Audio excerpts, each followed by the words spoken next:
right, so I'm going to call the meeting to order and ask if there are any additions to or deletions from the agenda for tonight. Why, actually, I have one. Thank Indeed you. you do. Okay. So I want to add under discussion items just a brief update on the Kiwanis Pool and Tennis Courts land that we discussed previously. So we'll add that in. Other than that, anybody else? Does anybody know if Tom's coming today? I don't believe it was to my knowledge. I imagine, hopefully he knows it's 5 o'clock. I think he does, but if not, he'll come at 6. Indeed. Indeed. Indeed, okay. All right then, let's move on to the minutes from the June 17th, 2019 meeting. Has everybody had a chance to review the minutes? Are there any questions or comments or concerns about the minutes of June 19th? Not I. Not for me. Hey, Tom. Hi there. We're just talking about whether we're going to approve the minutes or not. So, Who's that second? Any changes? To the minutes? No. is there a motion to approve the minutes for June 17, 2019 as written? So moved. Is there a second? Second. Are there any comments from the public about the minutes of June 19 or June 17th, 2019? Okay, all in favor? Aye. Aye. Any opposed? Any abstention? One abstention, okay. The minutes from June 17th, 2019 are approved as written. Thank you very much. Okay, we got a lot going on here tonight, and we're starting a little bit early because we're trying to cover,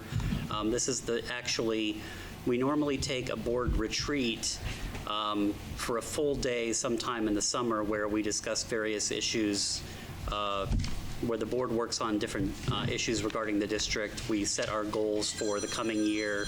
We work on setting the superintendent's goals for the coming year. But we weren't able to come up with one solid date that worked for everybody until school was nearly back in session. So we decided to split up the work over 2 dates, and this is the first of those 2 dates. So we're going to continue through with our regular meeting and our agenda items that we have tonight.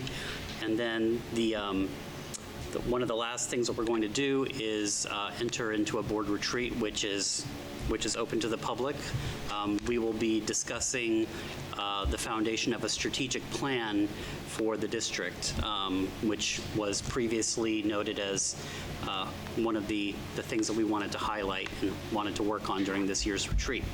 So don't feel that, if you feel like we've gone through your business and you don't want to stay for that portion, our feelings will not be hurt, but you are more than welcome to attend. All right. So, superintendent's report. So we have a couple of items that are going to go operationally before we enter into our retreat. We have a family that's here who has a resident student that will be enrolled at the Vermont Academy of Science and Technology, one of the early college programs in the state of Vermont. The student is enrolled at the Randolph campus and is incurring housing costs. The family reached out to me and asked if the district would pay for those housing costs. When I reviewed the statutes around dual enrollment, it was my opinion that this was not a part of the responsibility of the school district contemplated in the law. To be sure, I reached out to council and asked the question directly. Council confirmed that the statute speaks to the requirements of tuition and funding and does not contemplate living arrangements. When I shared this with the family, they asked if they could bring the request to the board, and so they're here for that conversation tonight. The statute that I reviewed is 16 VSA 944, and it was available in your packet. Additionally, before the retreat, we got a request from DCF. Ann Ruggles, who is our local DCF Family Services worker, reached out to me about a student that she's working with. This young person resided in St. Johnsbury with their parents, and the parents still live in St. Johnsbury until the youth entered DCF custody and was placed with the grandparents out of town. young person attended the St. Johnsbury Academy this past year, and according to Ruggles, as well as folks at the Academy, they've seen tremendous progress. In the 17-18 school year, which is the one prior to this one, this young person was truant, and also attendance had been a concern in previous years as well. However, since attending the Academy, this young person has missed minimal time, earned good grades, and even made the honor roll. The youth will be moving forward with a permanent guardianship with the grandparents, as it's not possible for this young person to return home to the biological parents. In short, DCF is asking if the board will still consider this young person a resident student of St. Johnsbury and continue to pay the tuition for 2 years. It's important to note that it's only 2 years because as a resident student this year, while we were budgeting, we've already budgeted for the tuition for this current year, which is coming up. I also reviewed this situation with our council, and following a very detailed discussion that we had around the federal Every Student Succeeds Act, the general trend is to try to maintain as much continuity and stability for a student who becomes involved in DCF. I didn't want to overload your packet with all the memos from the Agency of Education, as well as the Federal Department of Education around this topic. But it does indicate in 16 VSA 1075 that if a student is no longer state placed, it is up to the local school board to determine if the student should continue to attend. So this is going to be ultimately your decision. I did include the relevant statute in your packet as well, so that you could review it. That said, given all this information, I do share Ms. Ruggles' opinion and would certainly recommend that the board do consider for FY 21 and 22 that we consider this young person resident in St. Johnsbury and continue to pay the tuition. We had gotten some updates from Lori Kozar and Sharma Jen Corelli, who I saw walk in here at some point, right over there. As you know, Lori is the coordinator of our family place, and Sharma is our early education coordinator. Lori has been coordinating with many of our community partners, including the UVM Extension Program, to offer facilitation and in-kind resources, NECA, Fairbanks Museum, Balch, Nature School as an alternative playgroup, and host sites for Food for Thought, a child's garden, and has now recently gotten WIC engaged and on board to get nutrition education out to our families with young children. WIC is going to consider our Food for Thought programming as an option for parent nutrition education for their clients. In addition, Sharma and Lori attended a working luncheon on the Preschool Development Expansion Grant closing with the Agency of Education and left with a very nice certificate that I believe is going to be displayed in the main office of the elementary school. And there was deep interest in the embedded family community center that we have from many of their colleagues. Folks seemed genuinely interested in the model and had a lot of questions. And both of them pointed out what a special program that we have here with the family place, and they're both even further committed to maximizing the collective impacts. As I mentioned at the last meeting when we discussed this, I've asked Patrick Campbell, Lydia Cochran, Deborah Drew, Jody Elliott, who all of you know can't be here tonight because of a family illness, and Jeremy Ross to participate and deliver a state of the school for you. Each individual will present from their perspective the organizational strengths, weaknesses, and opportunities for growth for the board to begin a conversation regarding the strategic plan. And dipping my toe into the water of a little superintendent leadership, I've charged the board with a little bit of homework for the August 12th meeting. I'm asking each board member who's on an existing committee to come to that meeting with a draft charge for that committee for the entire board to review. Along with that, I recommend that each committee have a tangible outcome and or product, a date for that outcome and or product to come to the board, as well as specific intervals for reporting back to the full board. In that way, I see us having regular and specific updates from committees on our agenda, as well as an expectation as to what the work of each committee is, all of which is considered and agreed to by the full board. So I'd be happy to have questions or comments on any of those items that are in the report. You want to take okay, they're in discussion items, so we're going to hit those. Sorry, Can't even hear Dean. Sorry, I was just saying we were going to hit those as discussion items. So. Yeah, we do have as discussion items the first 2 points that Brian mentioned, the dual enrollment housing issue and the DCF request. So in addition to those, are there any others, right? questions or comments? Yeah, so for the draft, for the charge for the committee, are you looking for like a mission statement? Or? Just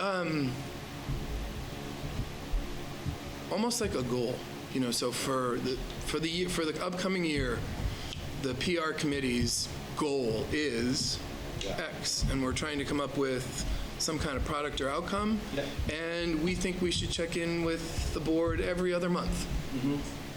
Something to that effect, so that there are regular updates and there's something tangible for the group to come back with. I think it might be helpful for folks to have that kind of focus. No, absolutely. No, thank you. Sure. I mean, for others, I'm thinking of the Finance Committee, there may not be a specific charge except to pass the budget. I think that might be self-explanatory. Honestly, I mean, there may be others that are just a little more self-explanatory.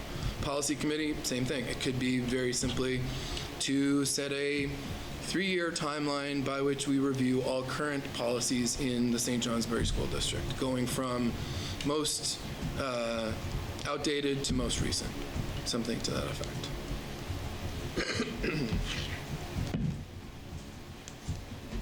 Any other questions, comments? Not you? I just have one comment. I will say this is our first official school board meeting where we have Dr. Brian Ricca as our full-time superintendent, so I would like to say welcome. Thank you very much. And thank you for you. being here and continuing to be here and being here even more. Thank you very much. I'm very proud to be here. Yeah, Thank we're you. happy to have you. Thank you very much. Is the fan too loud? I'm just trying to keep the air moving. Okay.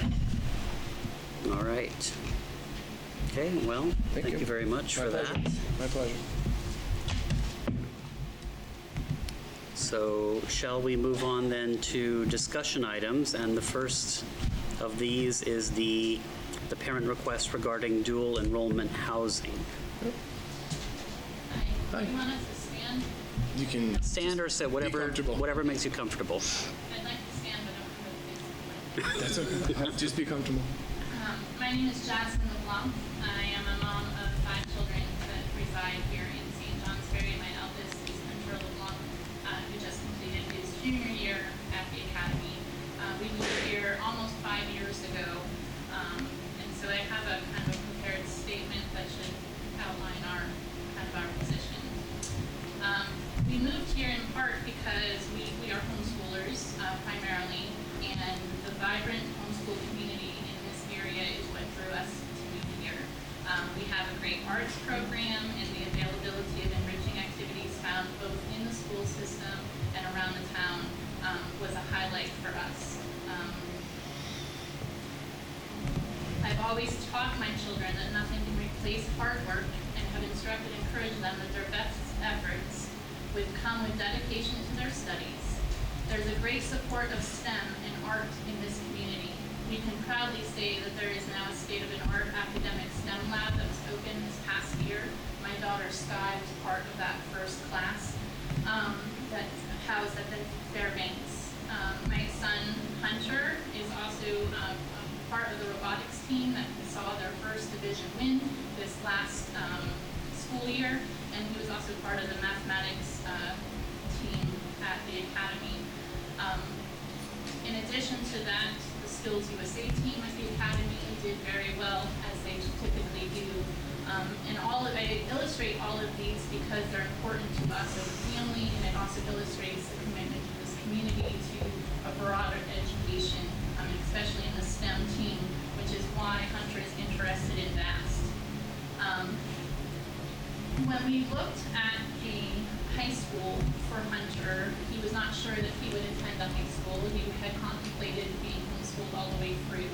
But he went to the academy, and he was very excited about their really strong math and science program and the engineering classes that were offered there. In addition to taking all of the math and sciences that they have offered, he also taught a Lego robotics class through the library for younger kids, as well as volunteering on various different committees to help further engineering around the community and in the school. He's worked very hard for the last 3 years to get a good SAT score. He's met demanding accelerated pace classes at the academy, and he has increased maturity and independent responsibility that has come from being a part of the academy community. This winter, when we were discussing classes for his senior years, we realized that the only classes that he could take further at the academy would be AP Calculus AB and AP Chemistry. He had desired more classes for a full senior year load. We then began looking into college classes to try to supplement this, and that's when we came across the Vermont Academy of Science and Technology, or VAST. This high school is an independent high school that's located on the campus of Vermont Technical College. It works in partnership with VTC to give motivated high school seniors the opportunity to combine their senior year of high school and their freshman year of college. This program has been funded by the Vermont legislature since 1988 as a tuition-free option for all Vermont students. We were really excited. We toured the campus, we spoke with the VAST director, and then we came back to the academy with all that we had found out. But both Hunter and I were quite surprised to learn that not any of the academy's advisors, nor James Baker, the STEM educator for the academy, or Jeff Burrows had much knowledge of this program. The largest reason we have found out is because up until the 2017-2018 school year, dual enrollment programs were not allowed at the academy. But in that school year, the academy revised its policy to allow for the growing trend of early college to be a viable option for motivated students. VAST was the first early college program in the state, but in most recent years, other colleges have followed their lead. This is great news for many students that attend the academy and other area high schools. But for the academy, they can both graduate from the academy and from VAST simultaneously and earn their freshman year of college. This policy change at the academy, I'm sure, will bear much fruit for the students in this area. To be accepted into VAST, a high school junior must meet the same enrollment requirements as other applying freshmen. They have to have the GPA, the advanced math and science requirements, a high enough SAT score, the letters of recommendation, and a maturity and fortitude in their character to do a full college coursework a whole year early. That's not a small task for any 16-year-old to accomplish. When Hunter was accepted, we celebrated. We figured out what it would be for the cost of the books and the fees, and even worked out a possibility for transportation. But this is where we met our obstacle. VTC, along with all other state colleges, requires students whose permanent dwelling is more than 30 miles away from campus to live on campus. It's not an option. And while the student that is close to the 30-mile mark can petition a school for a variance, the school will not grant an exception for students that reside 60 miles away. This makes sense for a lot of reasons. A 3-hour commute every day would drastically reduce the amount of study time that any student from St. J would face. And it's also not a good idea to have a 17-year-old new driver on Vermont roads for that long. But this is the crux of our dilemma. Though this is a tuition-free option for all Vermont students, and though Hunter has done his part by exceeding the entrance requirements and earned enough money to pay for his books, his lab fees, and other fees associated with attending, we have to pay $10,920 for housing. Because Hunter has not yet graduated from high school, he's not eligible to receive financial aid from the federal government. If he could, he would be Pell Grant eligible, and that would have covered the bulk of his, the expense. And he would have also been able to qualify for a VSAC grant, and the remaining $500 to $800 would have been covered either by a subsidized loan or from his earnings from working full-time this summer. But because he hasn't graduated, we don't have access to those funds, nor do I qualify to take out a parent loan on his behalf. So we began to look at other early college programs at Northern Vermont University and CCV. However, the problem with those two programs in terms of my son is that none of those credits would transfer to CCV. So for his pursuit of a mechanical engineer degree, because of the way that the technical school is structured, and from the very first semester they have specific specific classes that they have to take on a continuum, he would, even if he went to Northern Vermont University, it would not transfer and he would have to start again as a freshman at VTC. So while we were working on all of this, many of his fellow classmates were interested to hear about that. Many of his friends who were seniors expressed disappointment that they were not aware of this option because they felt it would have been a great fit for them. So while I'm asking today specifically for my son Hunter, I also want to advocate for a change in your current policy for all St. J students. We are a high school choice town, and we as a community value choosing an education based on each individual's best interests. The mission statement on the school board website states in part, we are committed to preparing students for success in the diverse range of secondary schools that are available to our students. The St. Johnsbury community is amazing. I love living here. I love having my children grow up here. In order for them to remain here as an adult, they have to have a higher education to afford to live here. A tech-degreed student would not have a shortage of quality, well-paying jobs. Fairbanks Scales is currently advertising for 5 engineering positions. Weidman is looking to hire students that are degreed in electrical studies, and there are various dental clinics that are hiring dental hygienists, and there's never enough nurses. All of these and 38 other degrees can be found on the VTC campus. Imagine the positive impact that our community could benefit from for children that are like-minded to get a technical education and then return here to work. Hunter is not the only student who would find himself in this position of not being able to afford the housing costs. According to the Vermont Department of Education 2019 report of free and reduced lunch, St. Johnsbury has a 75.21% of its students eligible for free and reduced lunch. That's 458 out of the current 609 students. If you qualify for free lunch, you would also qualify for the Pell Grant. That means 75% or more of St. Johnsbury students that may have put in the effort, that may have done what they need to do, would not be able to access what the Vermont legislature has outlined as a tuition-free option because they reside here in St. Johnsbury. We all know all of the statistics about that lower income students struggle to complete high school. They have a lower college attendance rates and lower college completion rates overall, and especially compared to their wealthier fellow students. According to the National Center for Education Statistics, the college completion rates for 2018 were 60% for wealthy students as defined as a gross income of over $150,000, compared to only 16% of low-income students. You as a school board have an opportunity to help these students. You also get a chance to help the area employers finding degreed and skilled workers. You can open the door for motivated St. Johnsbury students in support of attending Vermont's only technical college by allowing the tuition funds to be used for the housing portion, which other towns, which I know doesn't bear on you, but there are other towns who have done that specifically for Vermont Tech.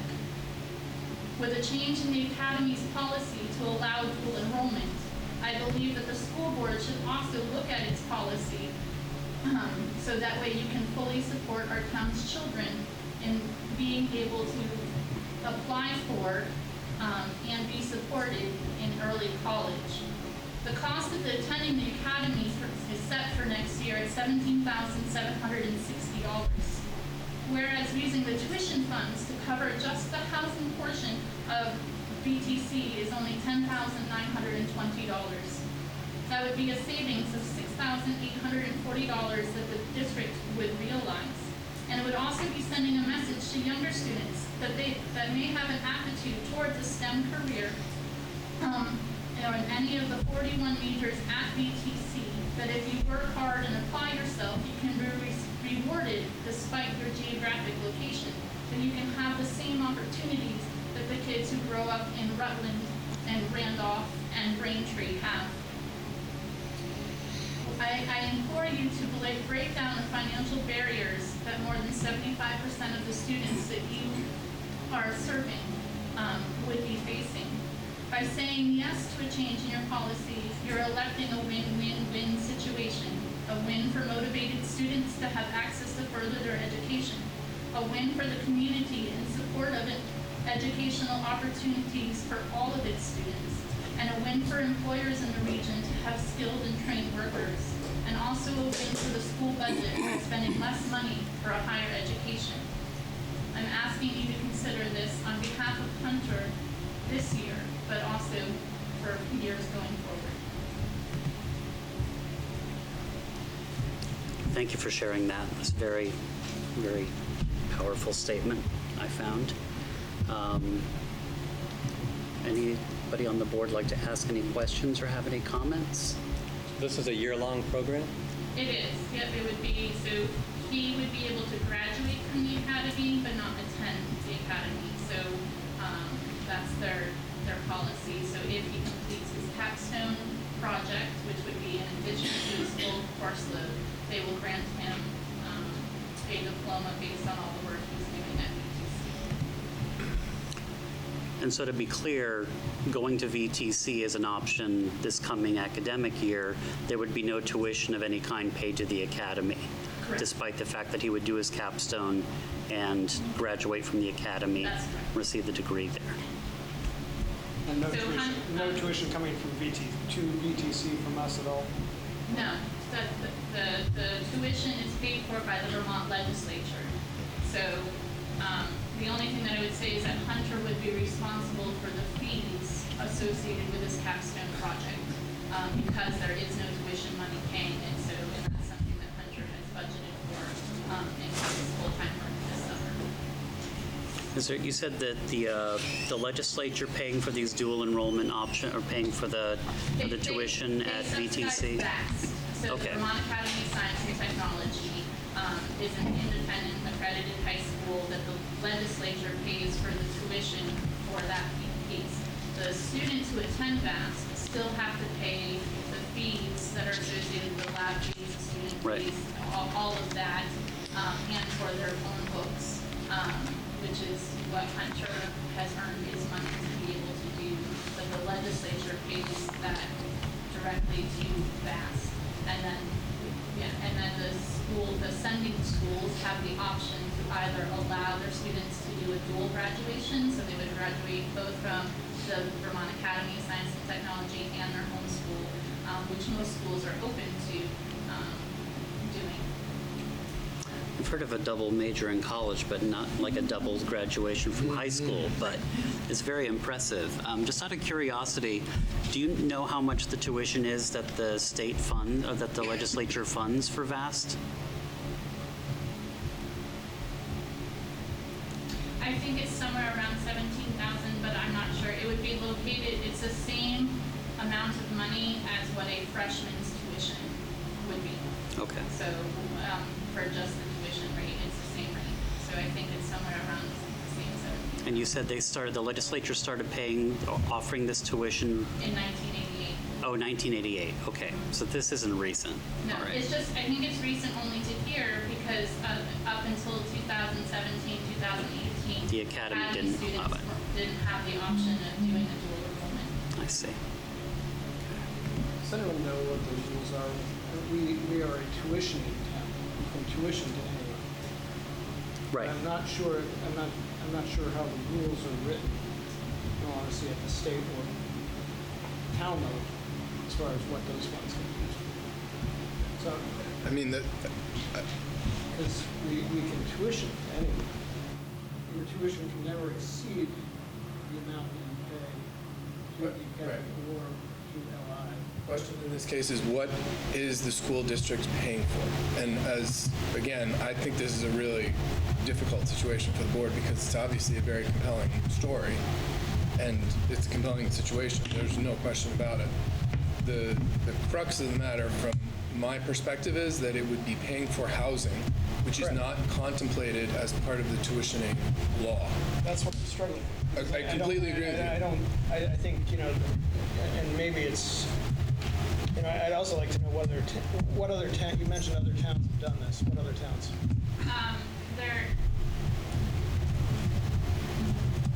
So I'd like to know exactly what those towns are for a couple of reasons. Biggest one is that are they sending towns or not? And then I'd like to query them on, how they establish their rules around this, because the problem with this, from my perspective, is you're opening up a system that could be used in a lot of different ways. And it's not a matter of making one exception, but making exceptions the rule. Right. And so I think, one is I'd love to know what those towns were, and I'd love, because that way we can query them and know how they dealt with it. Two, I'd love to know what our town rules are about what we can use taxpayers' monies for. And I know that for people who live in St. Johnsbury and send their kids to other private schools, such as LI, you cannot claim tuition, room and board. You can only claim tuition. Is the rule based in any document in St. Johnsbury? That's what I don't know. I notice Ryan says that the law, state of Vermont law, does not contemplate it, but it does not explicitly say you cannot do that either. I don't think they just bring it up. I think it's not part of the law. To answer kind of your question, I'm not sure specifically which towns. I'm sure that I could speak with Steve Baraldi, who's the VAS director. I do know that they are tuition towns where they send all of their kids out, but they have elected to use that. And so far, there's been 5 other towns in the last, Mr. Baraldi's been there for 8 or 9 years. That's a problem. Where did we leave off? There was a question about the towns and, Yeah. So Steve Baraldi is the director of VAST. In my conversation with him, he had indicated that in the 7 or 8 years that he's been the head of VAST, there have been 5 other Northeast Kingdom towns that have sent their kids there. He didn't offer. I'm sure if I emailed him, I could find out what there wasn't of interest to me, which towns they were. At the time, I can see certainly the benefit of that now, but at the time I was talking about it. Now, you mentioned sending them there or paying for their, Paying for their Room housing and board. costs, because there's no bill received on the student's part, because the bill line items, the tuition, but then also line items, the tuition payment through the Vermont legislature under the I still come back to that same question of are we even allowed to consider that, And then I have, to kind of piggyback off that question, if not housing, would then fees and books be covered under tuition? Right, that's I don't know the I think, answer. Raise money To for speak that. to that, your policy currently clearly states that that would be the responsibility of the students. I would assume that that would continue to maintain Hunter fully expects to pay whatever other fees there are.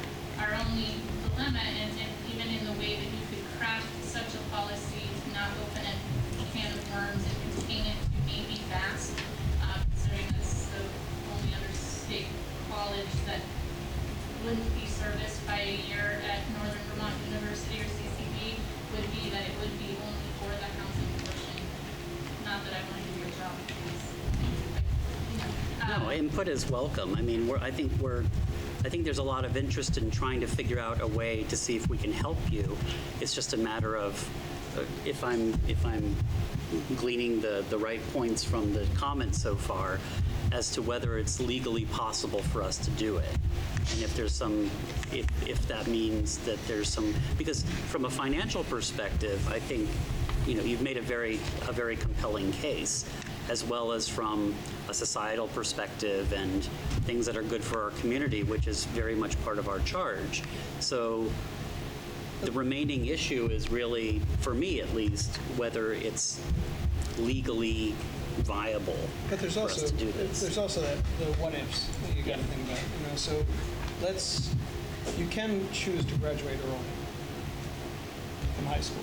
If you meet all the requirements for graduation, you can graduate early. If you graduate early, let's say you get into some place like let's throw out one that everyone knows, Harvard. Okay, and you've got good enough grades that they decide that they're going to give you a full ride from a tuition standpoint.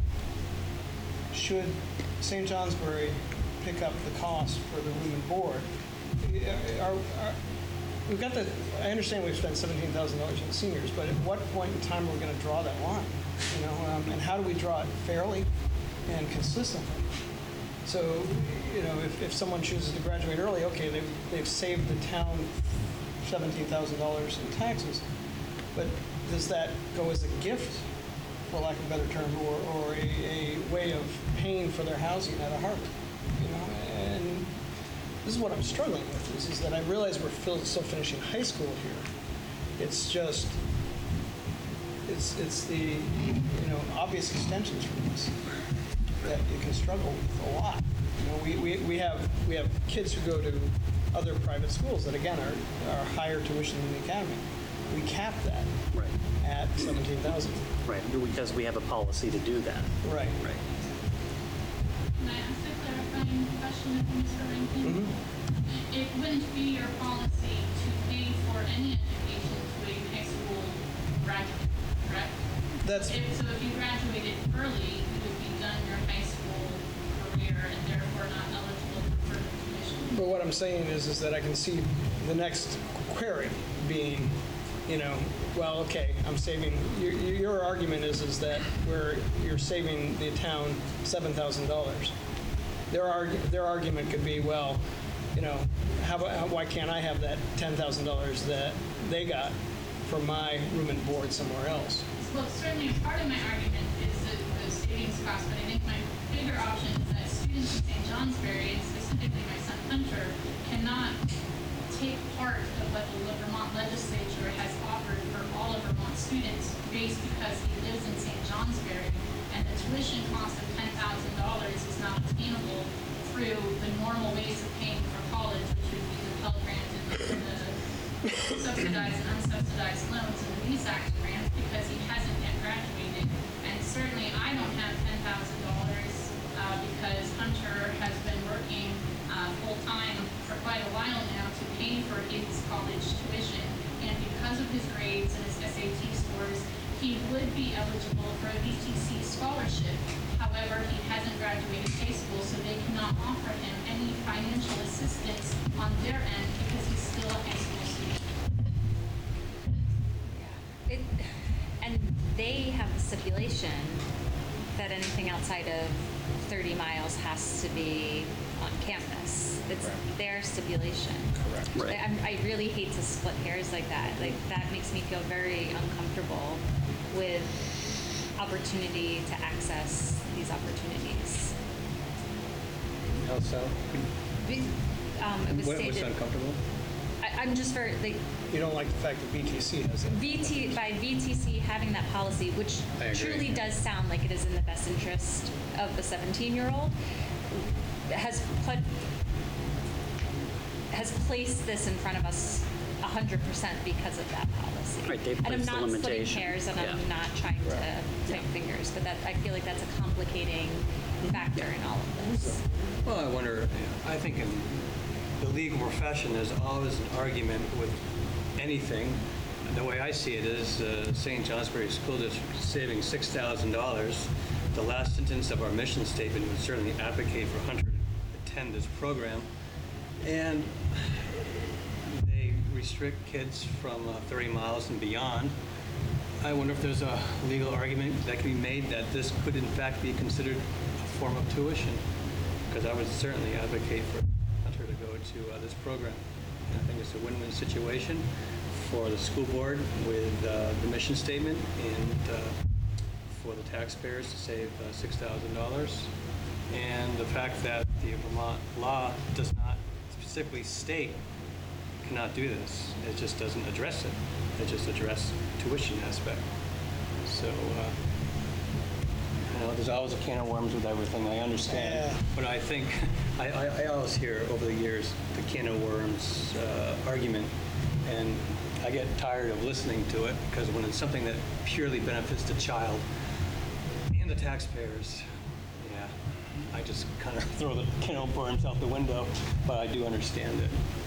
However, I would advocate for it as long as our lawyer can develop an argument, and if it's not addressed, specifically stated in any type of St. Johnsbury charter or whatever exists in this town. So, I'm sorry. I'm done, yeah. I definitely am feeling very strongly in that direction as well. And, but in the case of can of worms, let's say the student that's asking for this, which is not this case, but in the future, hasn't done all of these years at the academy and hasn't been in the district for that long. And I don't know how that would work both with the academy and with us, because in this case, we've already planned for this student in that budget. We've already accounted for it, and therefore we're saving. But is this a policy that if we moved in that direction, would there be a policy that we would create to protect us in that way? I don't know how you could do that. I don't know either. That's the but thing. I think that the issue is these are all that, the questions that I'm thinking about. That's a great question. It's just- I mean, you're talking about whether we are formulating a new policy or not that would be applicable to other potential students. And I think the answer is no, that's the can of worms. Can of worms is trying to formulate a policy that anticipates all of these issues.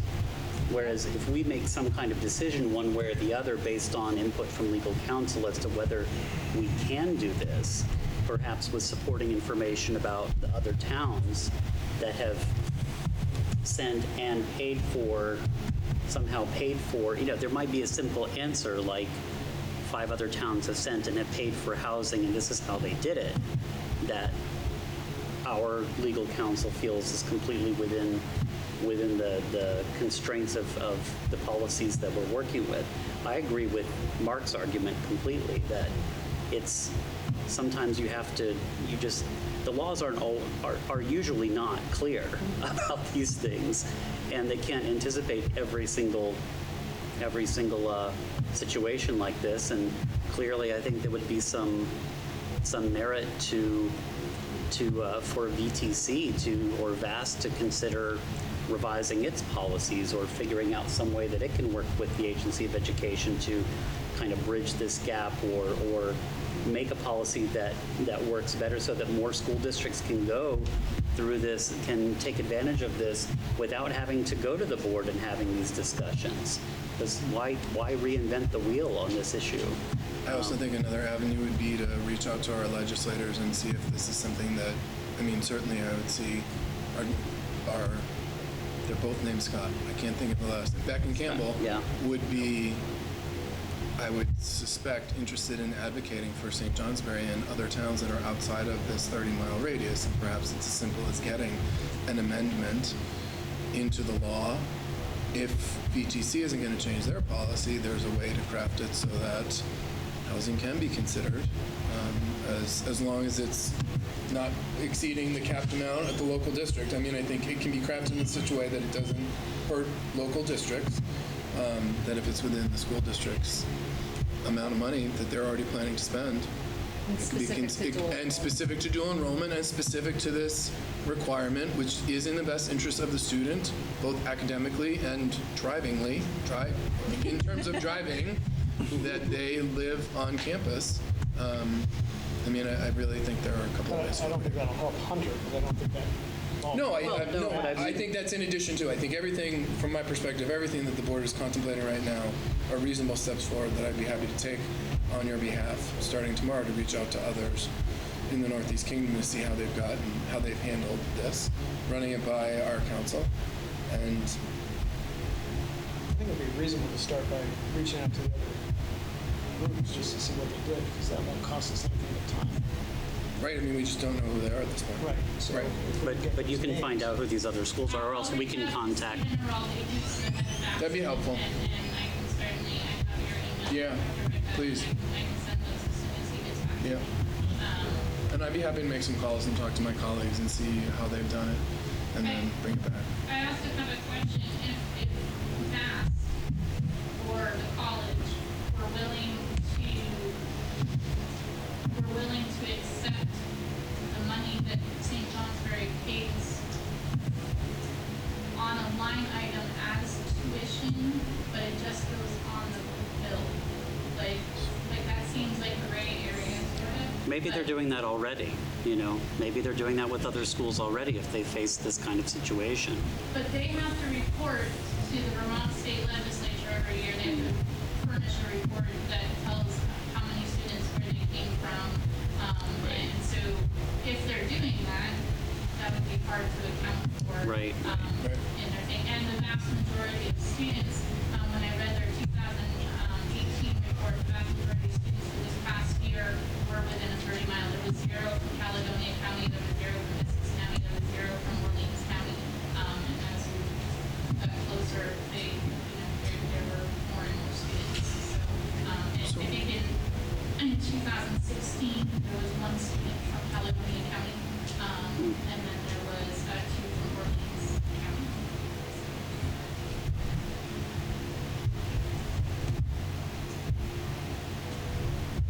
Well, I will always advocate for a child, and if I take heat for any kind of can of worms, I'll take it.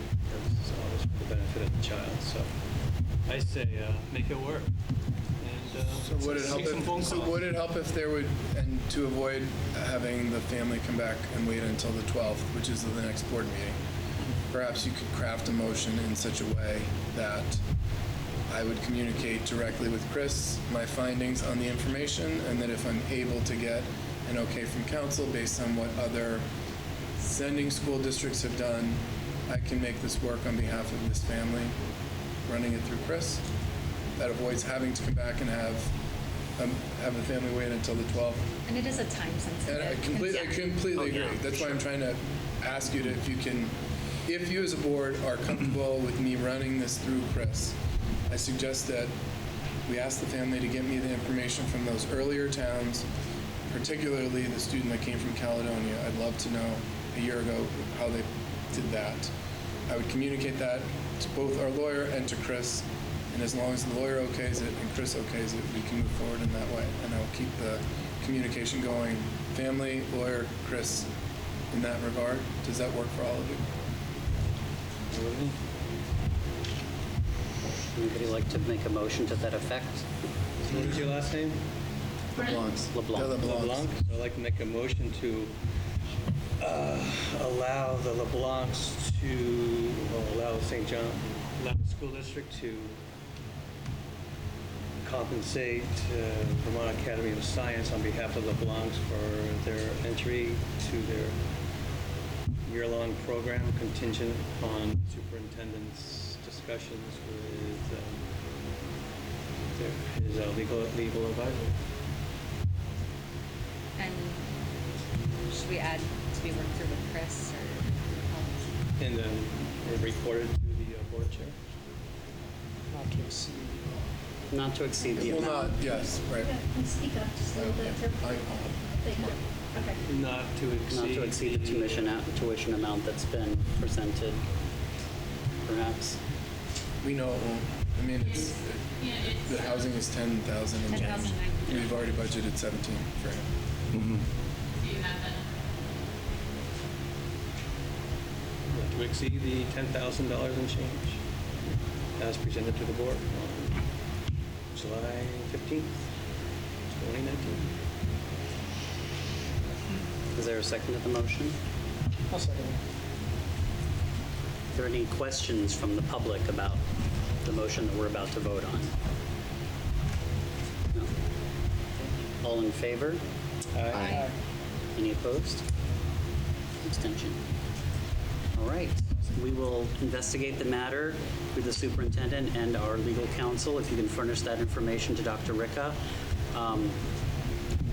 It seems that, I know I personally feel, and I believe that the board feels that this is a great opportunity. And like you said, it's a win-win-win. I think it's a very compelling case, and we're going to do our best. Thank you very much. Thank you. And keep hold of that statement in case, you can use that for our local representatives if we need to take this up the road, I do think up the line regardless- somewhere. I think regardless of how this turns out, I'm certainly going to bring this issue to Representative Beck and Campbell's attention, because I believe it's something that was not contemplated in the law, and it's really hurting our students and hurting this area. And I think I appreciate your bringing it forward and bringing it to our attention, and I appreciate you taking the time to come tonight. So if you could also email me your statement, that would really be great. Thank you very much. Thank you. all Thank you for very coming. much. Thank you. Oh, it's a tough one. That's hard. down. That was a is tough hard. one. That's hard. That is. I mean, that was. I mean, if there weren't money savings in it, I think it would be a different story. But because I agree. Yeah, like I said, a few worry precedents. But I think that, the rules will dictate. I think we can get some help there. Yeah. right, I think there'll be forever a gray area in our jobs Oh, for yeah. eternity. Well, that's the They'll role of the be board. continually The role of be the board is presented not to to us. make easy decisions. well, I think our job is to use our gray matter to tackle gray areas. That's what we're here for, assuming we have some. So, should we move on to the DCF Please, request discussion? yes. Okay. Questions for me about this? Are the grandparents in town? One more time? Are the grandparents local? No. Grandparents are in Hardwick. Did the student attend? Was the student a resident of St. J before high school? Student was a resident of St. J. The parents continue to be residents of St. J. What this comes down to for me is this young person who's by all evidence thriving at the academy is being removed from his home for his parents failing to be parents and being able to care for him. It seems illogical to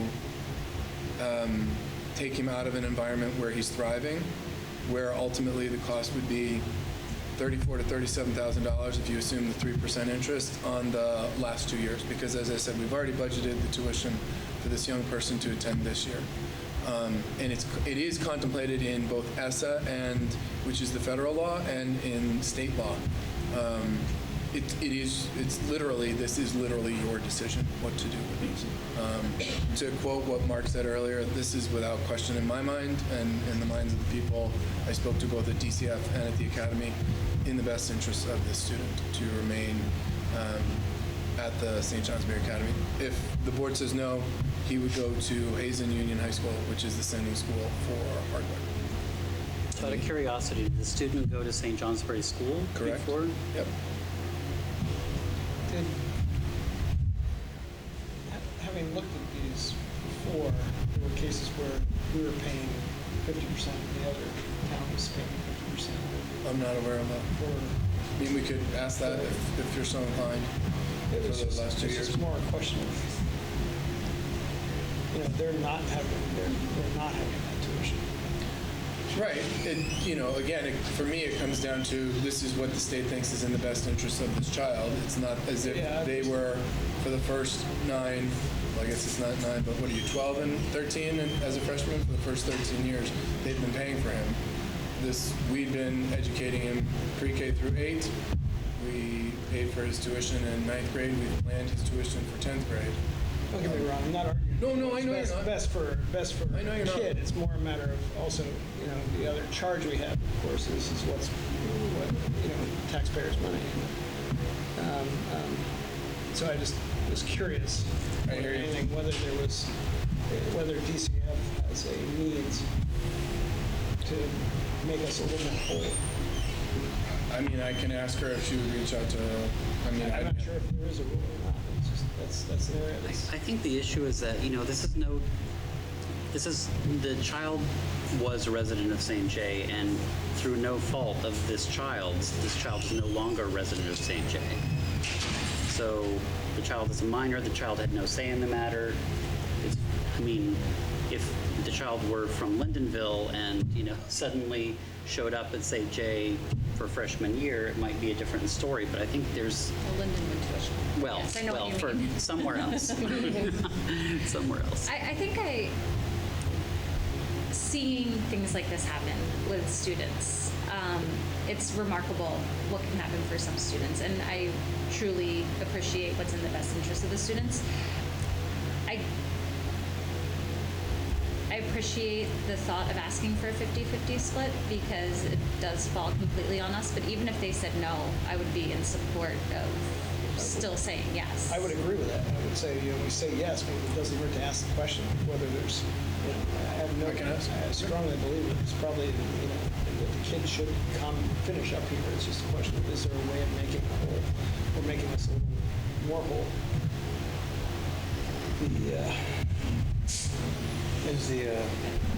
Are the mother and father still the legal parents of this child? They're pursuing, the word that I was given is the grandparents will have, permanent guardianship, but parental rights have not been terminated. Residency was based on where the parents live. Residency is based on where the child lays his or her head. Oh, really? Yes.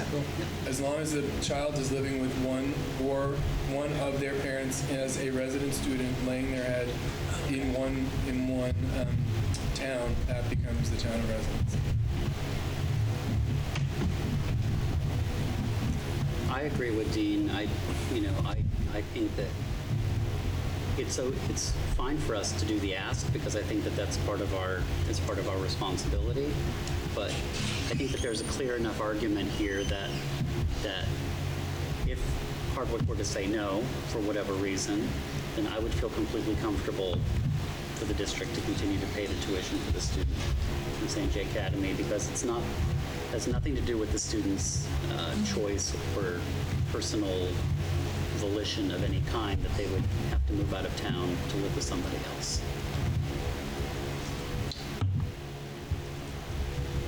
I agree 150%. Well, good. You only get one vote, though. So, would anybody like to make a motion of some kind?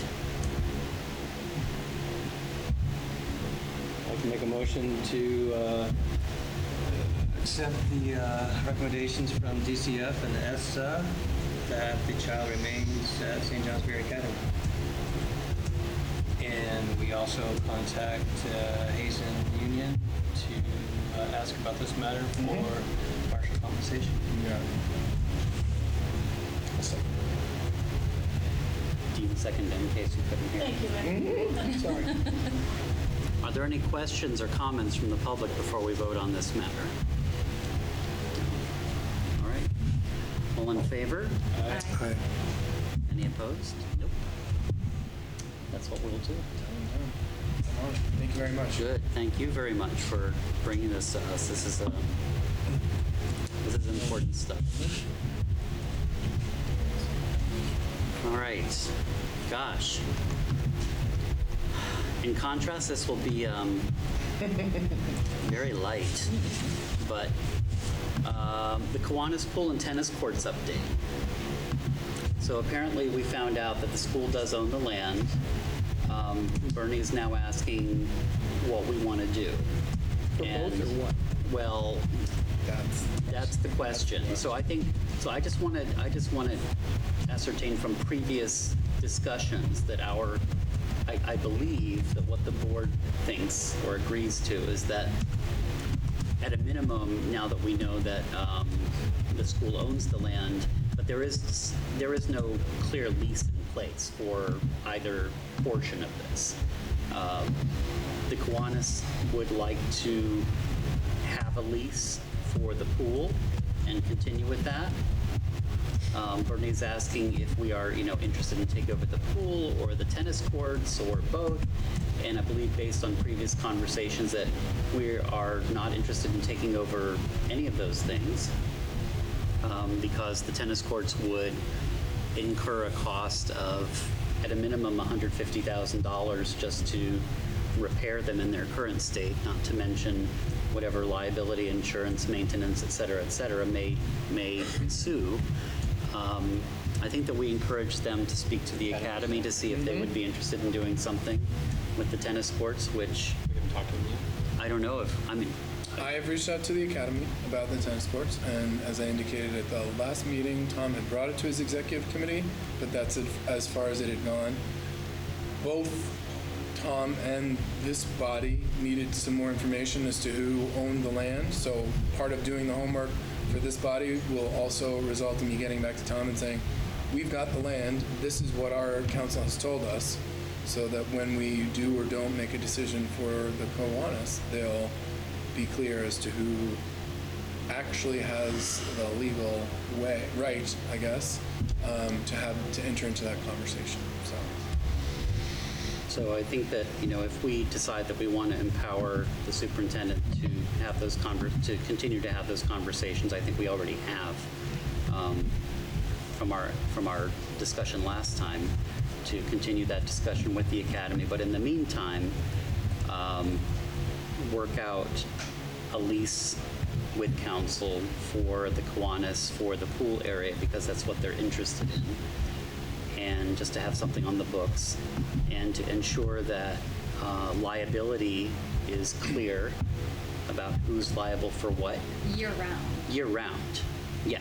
So I just want to see us. Yeah. Without question. Yeah, but the tennis courts, in the meantime, are a little bit more of a gray area, I guess, Without because people go and use them.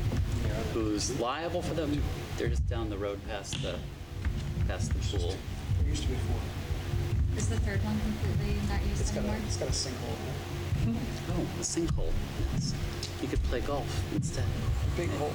Not even I can get a hole in one on that. So, but we have to sort out liability, because I think we're not interested in taking or maintaining the tennis courts. But in the interim, whether the academy is interested or not, we have to have some kind of liability the situation of liability clarified. They don't want to maintain the tennis courts, but they have traditionally done so for many years. So I guess maybe one question is whether they would take over some kind of liability insurance for the area, even if they're not going to continue to maintain it. They're all issues to be worked out, but I think that we should designate the superintendent to work with Kiwanis and the academy and council to take these issues to the next step. Just out of curiosity, is there a known estimate on how much it would cost to just take out the tennis courts? I don't know. Not to my knowledge. Okay. I was Less just than wondering. 160,000, that's for sure. Because Very popular in town. Yeah. I'm aware. Yeah. And the academy uses it quite a bit. Or Do at least they? they have in the past. Tennis matches are held there. And on the Really? court behind water. Yeah. Really? So And in bad weather in the field. So I think it's more a question of, can we? I agree. I think Brian, you can work on this, but honestly, from my standpoint, I'd love to see a $1 lease for both, and with the liability that goes with the $1 lease. Yep. And I don't care if it's 2 parcels or 1. So before the motion is made, I just want to be clear, we're interested in having something in writing for both portions of the property, both the pool and the tennis courts. Correct. Yes. Pool is okay. I will continue then, once the lease is done, to work with the academy and the Kiwanis on trying to have a better understanding as to who could do what I with think that. there's a more immediate question, which is, do they have liability on the tennis courts? Okay. Because if they don't, then Okay, we might have a. Then we might have to act more quickly. Yeah. sounds there. good. Right. Okay. You cracked 2 ribs playing tennis. That was more my tennis shoes and my. And it might be worth getting something official from the academy to say, Yep. if you're using these courts, how often do you use them, Sure. and what are you I using can work them with for? that. Yep. Okay. Is that an action item, or is that just a discussion item that Sounds like a Brian item. I got it. Brian Yep. item? Okay, Got it. all right. Do we need a motion for Brian to continue? No, because you're already. No, because you're he, already right, and doing he, I've been communicating with Bernie, who essentially in the last email message said, what's the board's pleasure? And I didn't have an answer to that, and so I'll be able to respond to him and say, this is the direction we want to go in. I'll continue to copy Chris on it to make sure that it's exactly where the board wants it to be, and we'll go from there. And then I'll update you as I have more information to share. Great. All right.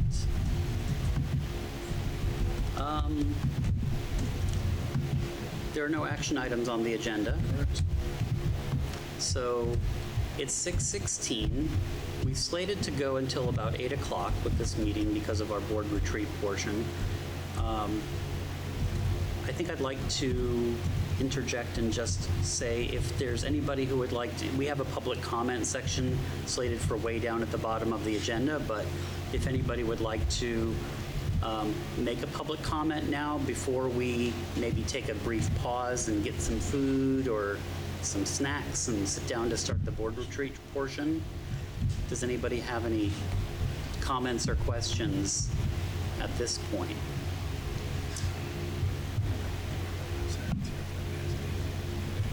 So Dr. Ricca does have something for the public comment portion. I rarely write a blog post during the summer because often I take my inspiration from the blog posts from what's happening in our school building. And while I was on vacation, I was very saddened to read in the CalRec that Dave Timpson had passed away. And so if you don't mind, I'm just going to read a couple of paragraphs from what I wrote about Dave. Dave was a regular at both the school board and the select board meetings, as noted in a wonderful July 10th article in the CalRec. So when he did announce at one of our fall meetings that he was sick, I was stunned. While I didn't know him well, what I saw was inspirational.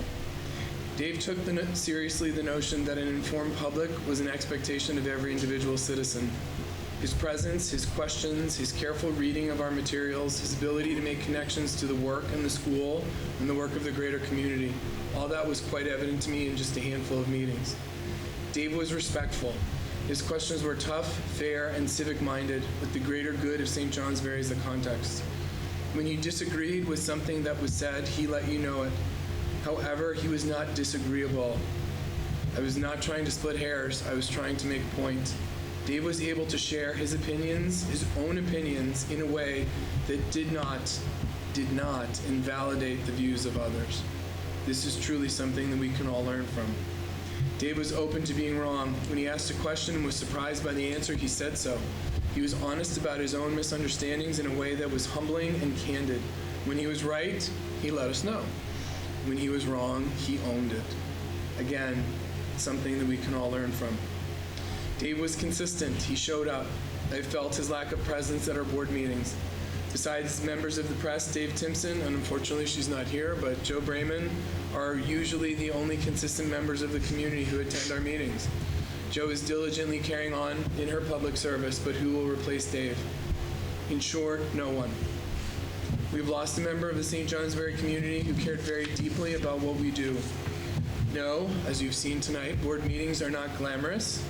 They rarely have compelling storylines unless you're standing near a smoke detector. However, as a public institution, we are proud and do serve the public. I'm proud that our public education is a service to this community through our children. Our teachers serve the students and the families of this town so that the values of our community can be woven into the content of our lessons. I am grateful to have learned so much from Dave Timpson in such a short period of time. I hope the work and our work in the St. Johnsbury School will continue to make him proud. Thank you, Dave. You will be missed. And so if we could all just take a moment and have a moment of silence in honor of Dave, I think that would be appropriate.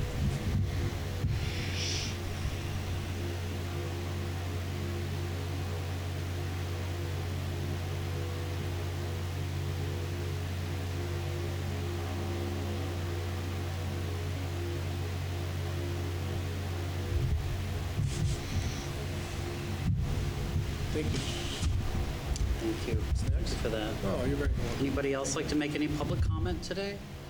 You'll have another chance later, but I just thought in case you want to do it now and not hang around, then you have your opportunity. So, all right. So should we pause for a couple minutes? Grab some snacks, take a bio break, whatever you need to do, and then we'll resume. Dean actually put together a whole outline of different phases, with phase 1 being, agree on core values and beliefs. Phase 2, develop and draft a strategic plan. Phase 3, finalize and implement the strategic plan. and associated board work plan. And phase 4, measure and report successes and address failures in achieving the strategic foundational goals. Now, I know that we're not going to do all that today, but what is it that we are doing today? And how do the talks from the various members of the admin team provide input to that process? So this is presumably part of the getting state of the school, getting the where we are with different departments and different aspects of running the school and the district, and so that we are the most up to date with information. I mean, there's been a lot of change over the last couple of years, and for the better, I think.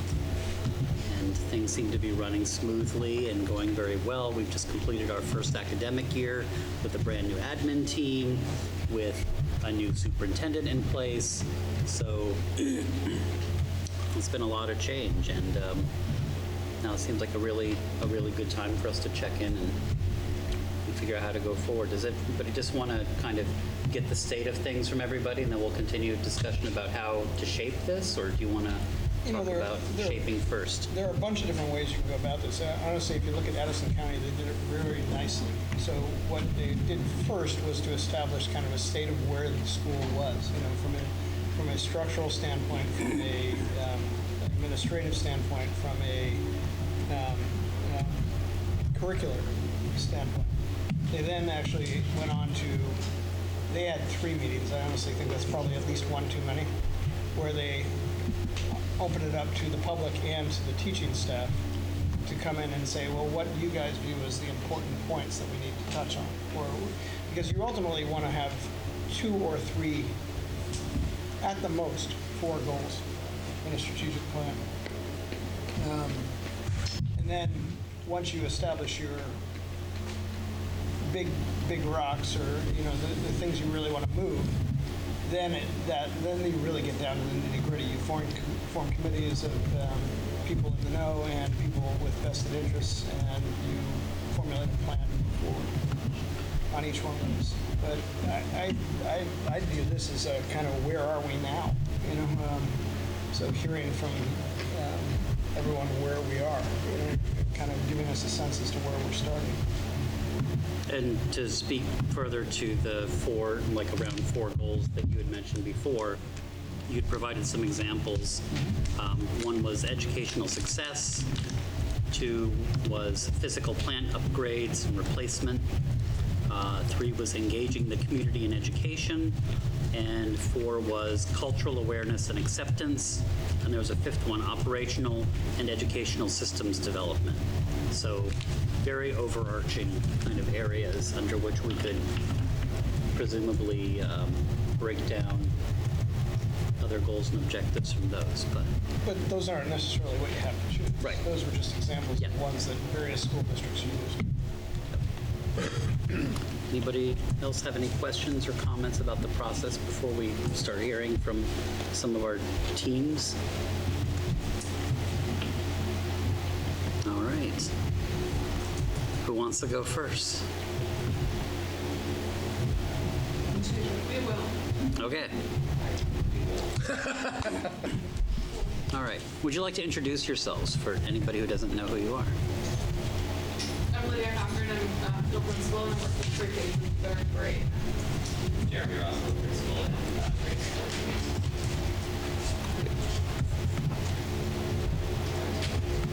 All right, you're going to take one and pass it, and we'll come back around. They're into 2 pages. So the way Jeremy and I thought about going about this process was to start with our vision and our mission, which you'll see at the top, and then to take our 2 continuous improvement plan goals and lay that out for the board. And so our goal 1 is in academic efficiency, and our goal 2, which is on the back, is in safe and healthy schools.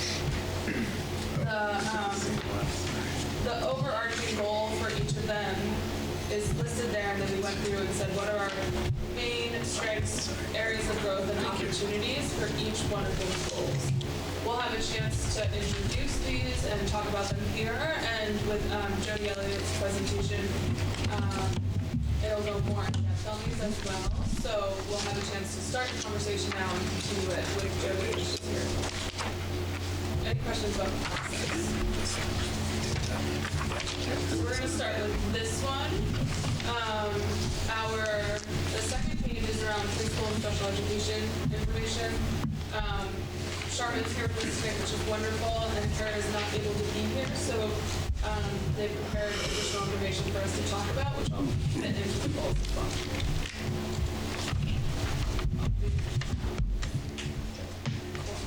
So for goal number 1, students will successfully engage with high-quality, rigorous instruction. As you can see, our strengths are that we have proficiencies identified for literacy and math for all grades. We have content leadership teams for math, literacy, science, and we'll be launching one for social studies this upcoming school year. And we have a schedule that allows for at least 90 minutes for literacy and at least 60 minutes for math every day, and those are uninterrupted blocks of time.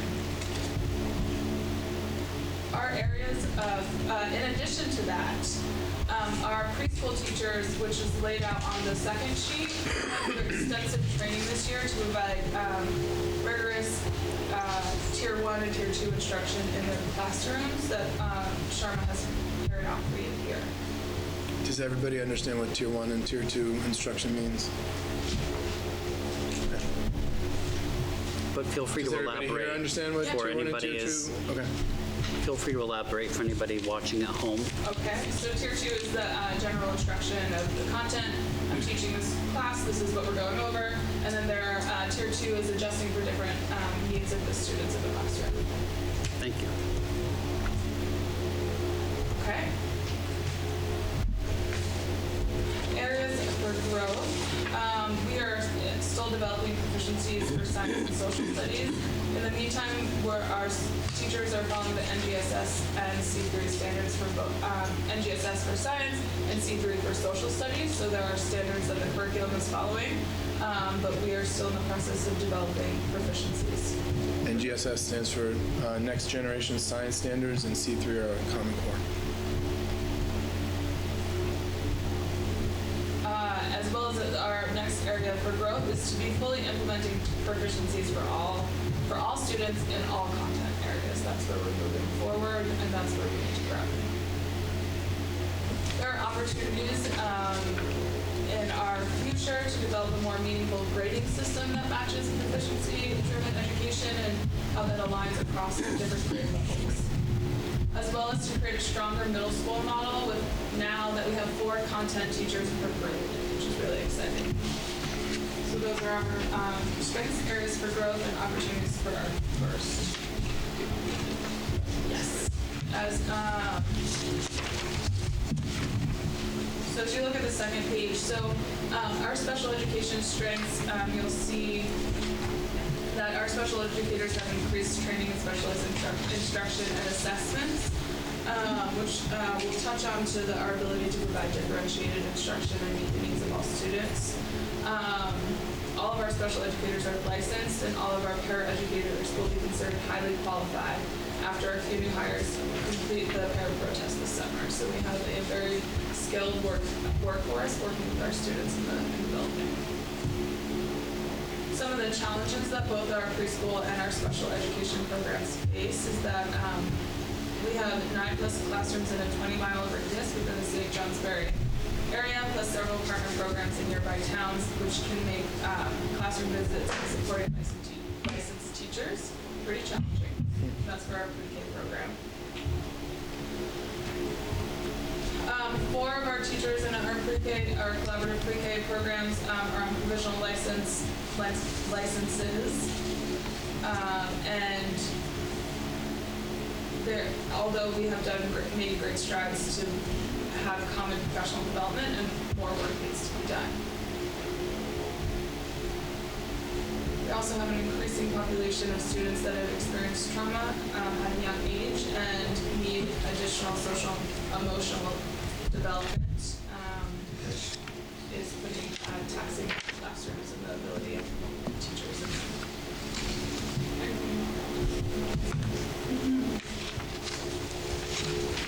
And then in terms of our special education challenges, we have one opening for a fifth grade special educator, and that's only because the previous special educator moved into a full-time classroom teaching position. We're continuing to increase our percentages for meeting special education deadlines for meetings and evaluations. And we're continuing to school-wide on our behavior interventions for all as the needs of our students present with greater challenges. So for our students with greater challenges, how do they fit within our behavior matrix, as well as all of the levels of support we have existing within the school, as we see students with increasing challenges and different needs. The opportunities with our strong collaboration between the school and the child care centers. Our 2019-2020 pre-K professional development plan for public preschool and centers will be focused on social and emotional development, literacy, and nutrition, and is already planned for the upcoming year. Strong administration team with child-centered focus that includes preschool and all school and district decisions. For special education, we've got 18 special educators, related service providers, interventionists, classroom teachers, and administrators who participated in the educational benefit review, which was sponsored by the AOE as well as the State Education Resource Center. At this professional development opportunity, educators took a deep dive into the IEP development process, and the team developed an action plan that includes improved data collection and consistency in writing IEPs with the collaboration of all team members.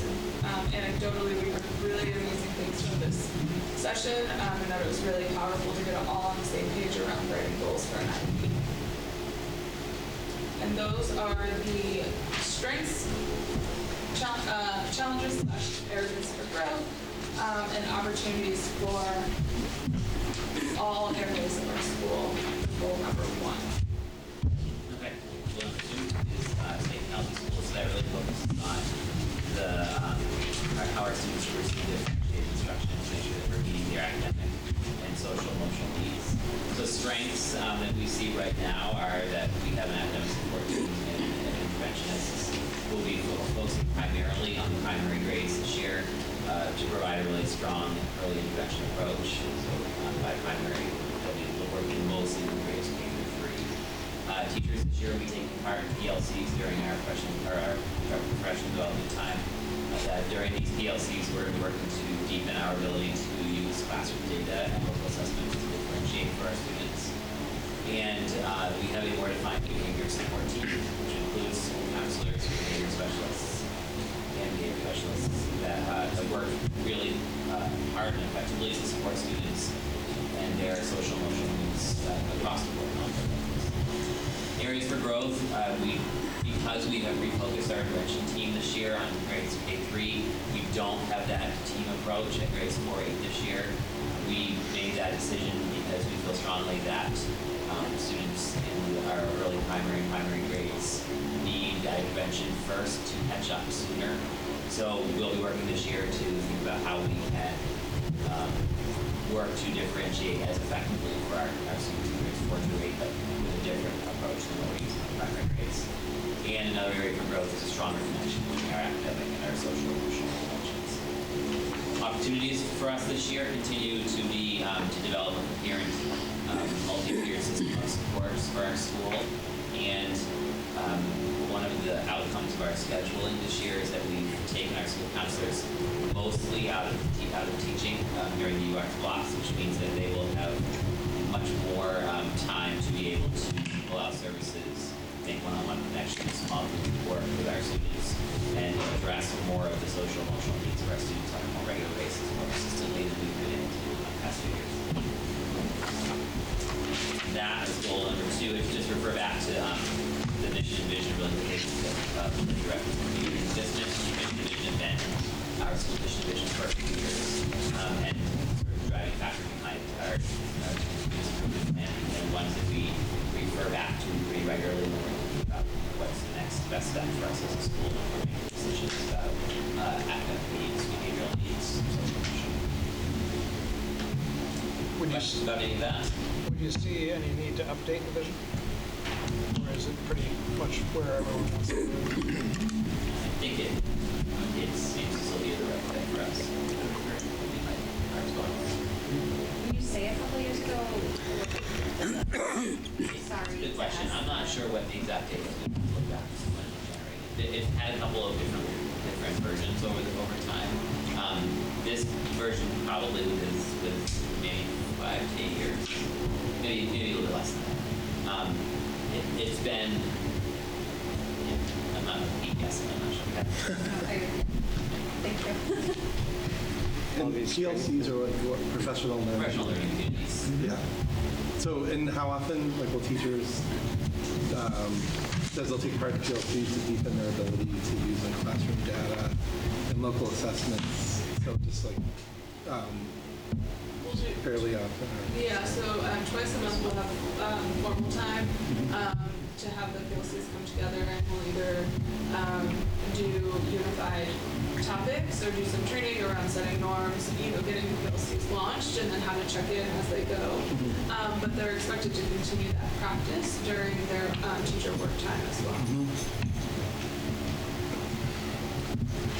And this one other question was the more meaningful grading system that matches proficiency-driven education.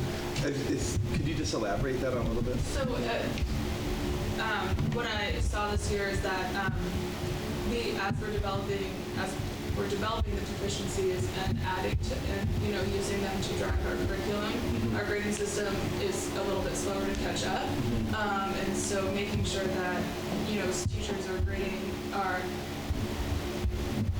assessing students on how they're doing based on those proficiencies, and kind of getting out of a really deeply ingrained habit of test scores, work, using multiple assessments, and to see those assessment practices aligned across different grades.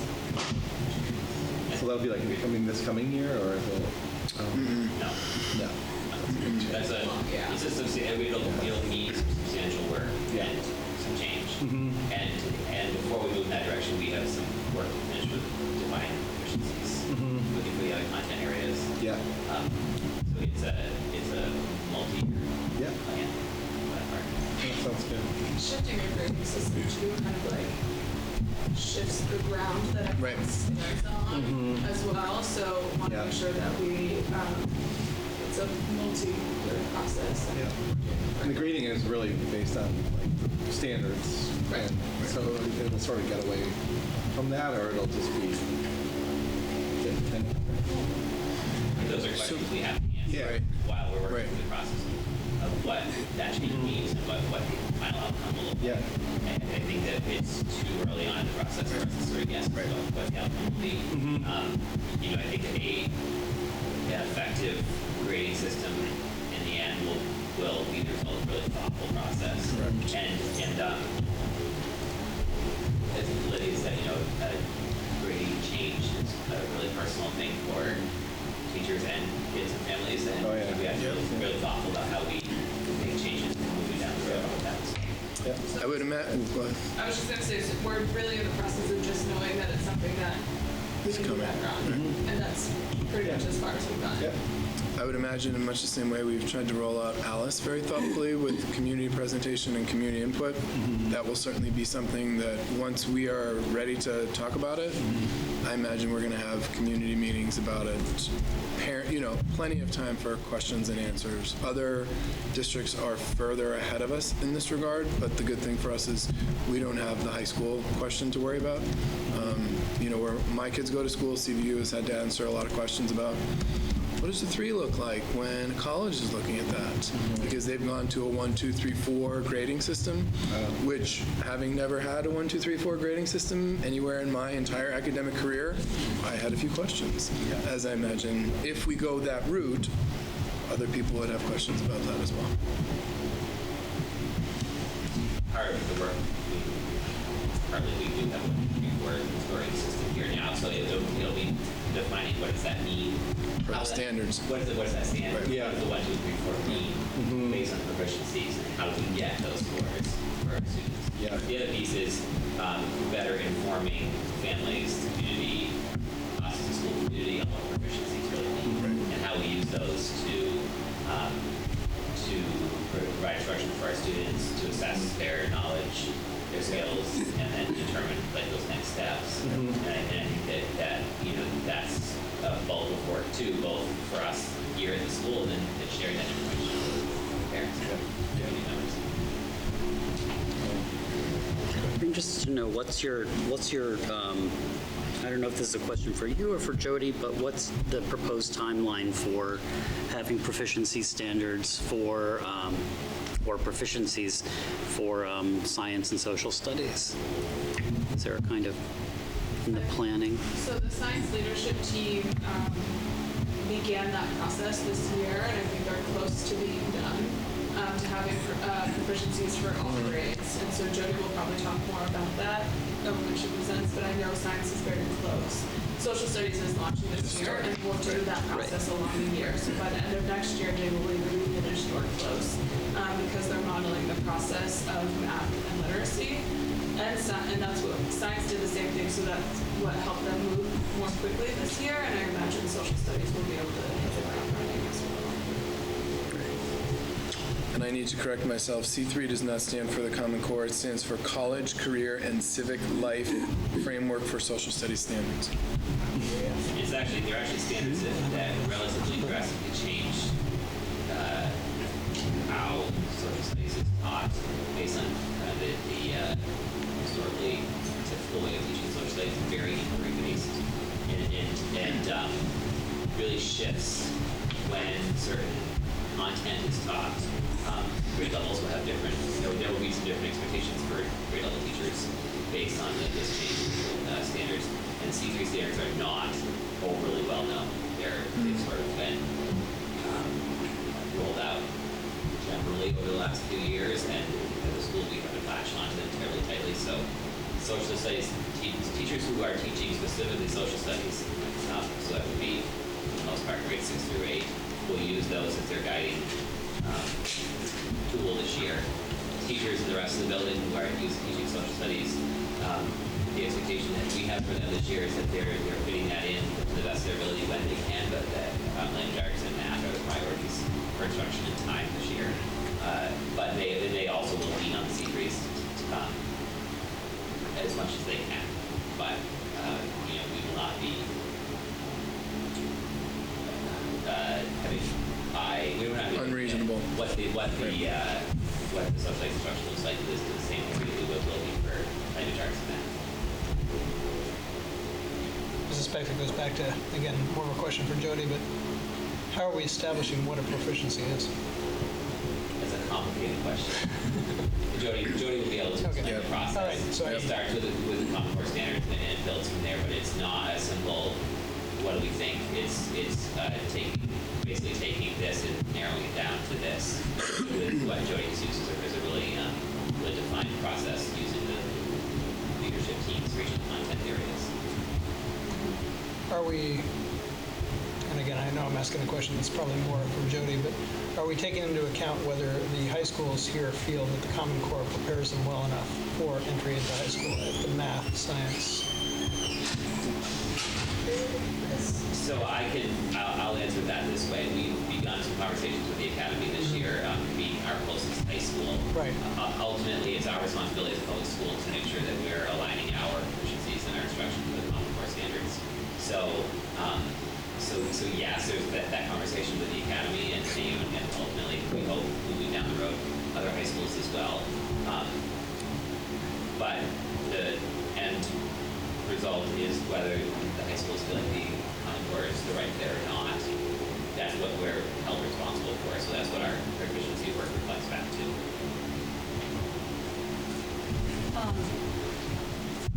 And from my perspective too on that, if you look at what the proficiencies are, and they're built from the Common Core, but as a high school teacher, and if I look at our math proficiencies, right, like, I feel like if they're hitting those proficiencies, then that is in the same spirit.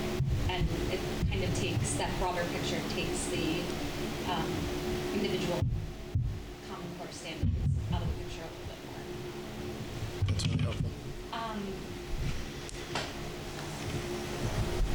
So we mentioned the content leadership teams, and they're definitely a strength, which is providing leadership, and it's also providing opportunities for teacher leadership, a lot of things like that. But that's time outside of the classroom for some of those teachers. And when I look at the goals, students will successfully engage with high quality, rigorous instruction. To me, all of what's written on here is high quality proficiencies. We're not in the art of teaching with these bullet points, and all of these need to be in place, right, to be up here to look down on it. But while the strength is that we have these teams, if we're talking about quality instruction, how are we providing that quality instruction with the teachers removed from the classroom during that time? So What teachers are you talking about that are removed from the the classroom? teachers that on the content leadership team. So it's once a month, and it's half of the day outside of the classroom. And it's a good It's like a strength and a drawback. Yeah, and it's a struggle for those teachers as well, and it's something that's been discussed greatly between Jody and the teachers and ourselves, and just we don't have a better solution at the moment. Right, and I'm not necessarily looking for that. And I guess my question, my observation, my something, just all of this I know needs to be in place, but to me none of this shouts instruction. So I think Shouts everything that needs to be in place for quality instruction to occur, but that's not instruction. Which is true, and one of the procedure, like one of the things that the admin team did this year was lay out do course 4 questions of how do we, what does strong instruction look like? What does visible teaching for all students look like? What is it? What do we expect? What do you do when it's happening, when it's not happening? And we answered those 4 questions. Did I get all 4 questions? And we walked through those 4 questions. And then we did the same thing for our teachers. What do we need for our teachers to be able to do those things? And we really landed on, we need to make sure that our first and foremost, that our teachers have the content knowledge and the knowledge to be able to plan instruction. And then along the way, how do we support best practices by giving them more collaborative time together in PLCs. And that was the first step for us to plan out, this is what visible teaching and learning for all looks like. This is what our teachers, at the very basic, this is what our teachers need to be able to do that. So that's where we're focusing our time in terms around our professional development, the academic work that's happening, the content leadership teams, and then spending, I think, more on an admin level around our learning walks of what are we seeing in the classroom, what type of feedback are we giving, what does the evaluation system look like, how do we shift it to be more meaningful, how do we get teachers on board. So as we're focusing on having this in place, in the background, the admin team's working on how do we ensure that the instruction looks strong and encourage those best practices so they are kind of infused through teacher collaboration. And then the next step will be, now that everyone knows what strong instruction looks like and what you need, how do we make sure it's actually happening in the classroom? So kind of two parts there. And I think that's actually getting to, thank you, is what my question is this one academic goal actually, I think I add more goals, right? But is it actually covering 2 different pieces of it that you grouped into one? And there's no answer, that's just, so you can kind of, that's just kind of my question. I think the answer is that probably is to some degree yes. Right. And I think part of that is because the process we're required to follow when we write our students improvement plan, which is the expectation is 2 main goals. So, and truthfully, if you had looked at our improvement plan in past versions, there were more goals. So we had to do some consolidating this year as we did the aligning with expectations for our ALE. I think you're 100% right. There's 2 parts to that. There's the what am I teaching as a teacher, and then the how am I teaching that. And we are, I feel really close to having the kind of what well. Yes. and it's the how that we need to spend some more time working on.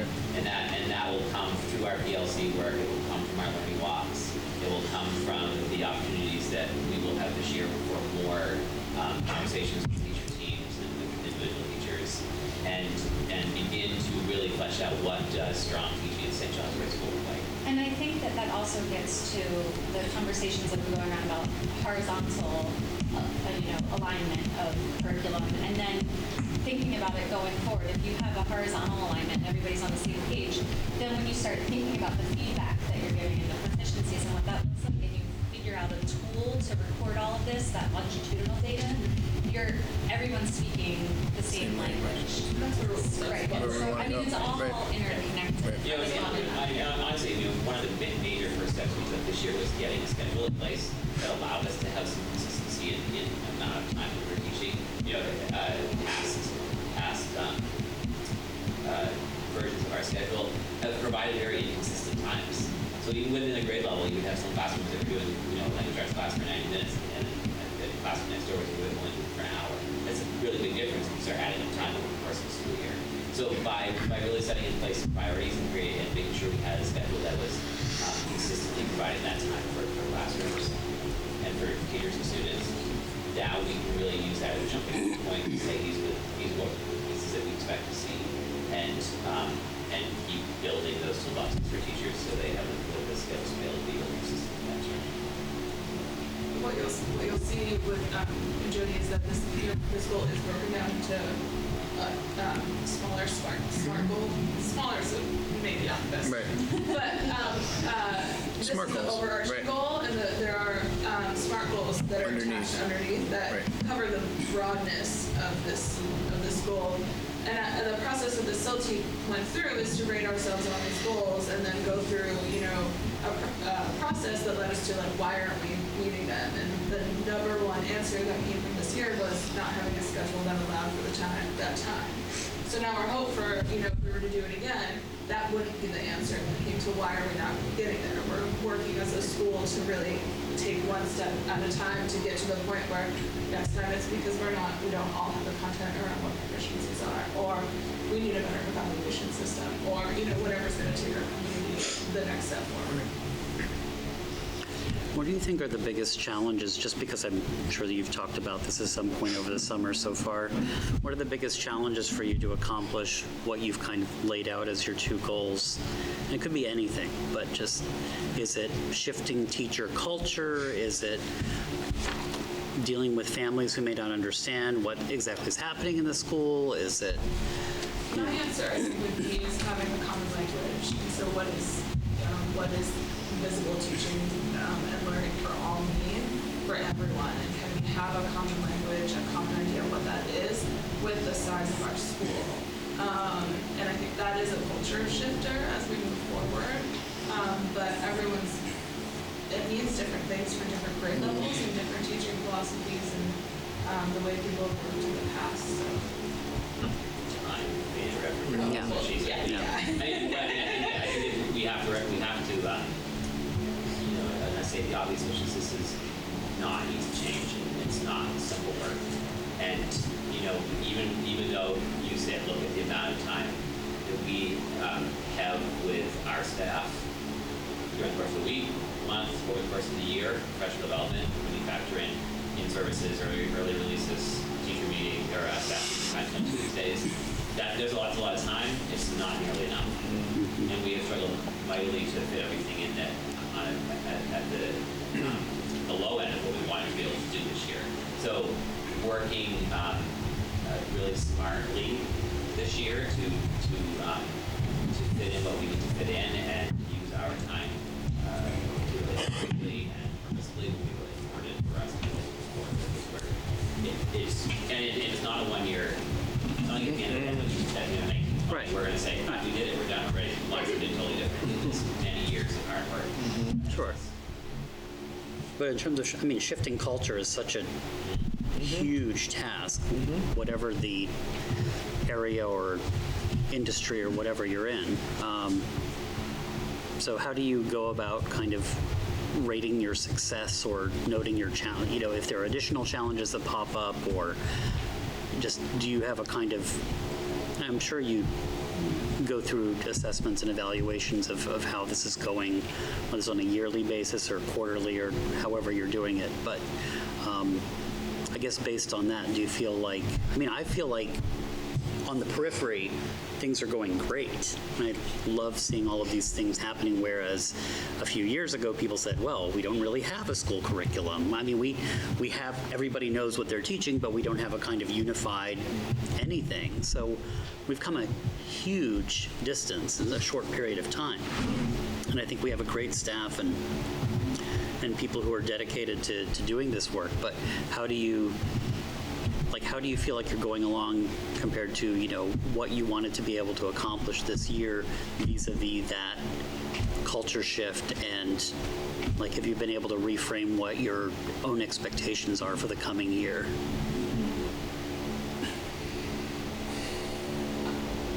Not having experience any other year, I feel like I walked into a gold mine, which was not the picture that was painted for me coming in. I was like, this is amazing. There are so many resources. Everybody's there for the students, and so I feel really good about just having a chance to kind of navigate and direct conversations and resources and the time, how we spend it, how we support students, just kind of bringing up the energy and the air in the school so that teachers can teach and all of our additional staff can do their jobs. I feel really excited to go on to the next year. I feel like, our responsibility coming into the school year was to look at how to best create, how to work together with, a staff that you referenced a minute ago as being really dedicated and really strong to shift some culture here that we had fallen into over the past few years. And I think that we have taken some big steps in doing that.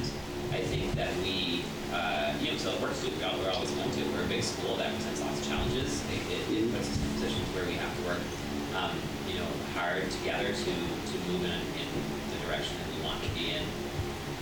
And we're in a place this year where we have been able to remove some of the barriers to strong teaching, get in place systems that allow us to support social emotional needs and behavioral needs more effectively than maybe we had been in past years. Not perfectly. We still have work to do there too, and we know that. We know that is on the list of things as we move forward. But we're in a better position at the end of this past school year than I certainly felt the years prior to that.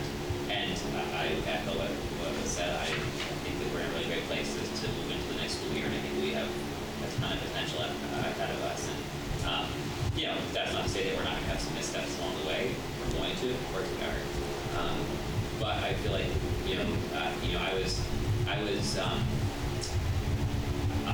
excited to start last school year, and I think it's possible to be more excited to start this school year. We just have such a really strong place to jump off from. That's great. I noted that, you were talking about increasing issues with social emotional, increasing number of social emotional issues with younger students. And I know we've been hearing, oh, this is a trend and it's growing and growing. How much more can it grow? I'm just curious about, well, I don't want to imagine. Don't poke that bear. I don't, but I'm trying to, every year I feel like I hear that. So, and I know that it's been a good year and we've put some things in place that kind of unifying the approach to student behavior and making some real inroads with that. What can we do that maybe we don't have the resources for to help with that? Is there something that we could be doing that we're not? Or is it something that's just, look, it's just beyond our control because this is what's happening at a societal level and we just have to be the gatekeepers and take care of everybody when they come in through the door? I don't know if I have an answer to your question, but definitely a response. And, schools are a microcosm for society. And so I think if we're seeing an increasing trend, I think it's because of societal factors and outside factors that, as a school, we can't solve within isolation. I think also when you have a really strong program, the stronger our program for supporting students with traumatic experiences and trauma and need for social emotional learning, the more we're going to find out, and the more the issues are going to, the more we're going to know, and the more overwhelming it's going to seem, which can be a sign that we're doing our jobs well, because students trust us, families trust us to let us know what's happening and to reach out for support. I think the conversation would look very different if the program wasn't working. I think we'd be talking more about behavior than about social emotional supports and student experiences outside of the school coming into the school. I also want to add to Lydia's point. I think we're seeing in our country some of the ugliest rhetoric around differences that I remember seeing ever in my life. I see more issues of class divide. I see more issues of equity. I see less people turning inward towards each other and more people trying to point blame and assign blame. As those conversations continue to go, we try to set ourselves up, and I'm going to pick on Sharma for a minute because in our conversation today, we talked about 4 words that we do here, I think, really well, which is we put the child first. And I think, to Lydia's point, the more that that continues to get out, that we find a way to reach children, regardless of what they are going through. I mean, I can think of 5, 6, 7 maybe students that Mr. Ross and I talked about as the end of the year approached, and they were 8th graders, and it was literally a brainstorming session. How are we going to get this child to be successful? And as that gets out, people are going to say, wow, it didn't work in fill in the blank on our competition in the Northeast Kingdom. But I have a friend, and St. Johnsbury got them through. And it's not like, oh, they just eked it out. I mean, you read about a success story today for a child who was in DCF custody. And I came to you and I said, this is, this community is doing this right. Schools have to be places where children feel safe. Period. End of discussion. We can do all the strategic planning around fabulous instruction. We can do all the strategic planning. We can give the principals all the time they want for professional development with their teachers. Boy, wouldn't that be a day? But if our children are not coming to school feeling safe to be who they are, it's going to fall on deaf ears. It's providing everybody in this building the comfort to know that before you need to dig into hard core instruction, you need to build strong relationships. Yes, you do. And I think that has been something we struggled with for years around when do I start really when am I expected to really start strong instruction? And I think that the answer to that I've always believed as a classroom teacher, and I continue to believe it, and I hope that I have communicated that, and I will continue to communicate that when you feel like your students are ready. Yeah. And that is that you need to take that time at the beginning of the school year and periodically throughout the school year, and for some kids every single day, to build that relationship, to make that connection, to help them feel safe and comfortable in our classrooms. There are some kids who come to us every day from homes that have no structure, no safety, no security. They may not have had basic needs since the last time they were in our building. And so we need to take care of those basic needs first, and then allow them to be ready to learn. And that's going to look different for different kids. And I think we have to be really aware of that. I think that, as a teacher and now as a principal, I am acutely aware of the expectations that we have on us as far as instruction is concerned. And I wholeheartedly believe that we need to be providing the absolute strongest instruction that we can for our kids in a way that allows them to engage and access that. But that takes back a backseat for me as far as, or to making sure that our kids are here and feeling safe and comfortable, and that they know that there's relationships in this building for them, whether they're 5 or whether they're 13 or 14. And I think that'll be really important. I think that, you know, as we move into the school year, that's a message that I think we're going to continue to send really strongly. And one of the reasons we've seen some success this year is that we've worked on that, and we have some additional positions in our building, our behavior staff, and our school counselors who have the opportunity to also support that work. And if we continue down this path with those as our priorities, we'll see big gains. As kids who come to school safe and comfortable and knowing that they're loved are going to learn well. Just to clarify, we're going to see gains in our students' ability, their achievement, the culture here. We probably won't see a decrease in students coming in with trauma or needs for social emotional gaps in their social emotional learning, or a decrease in students whose increased need is growing.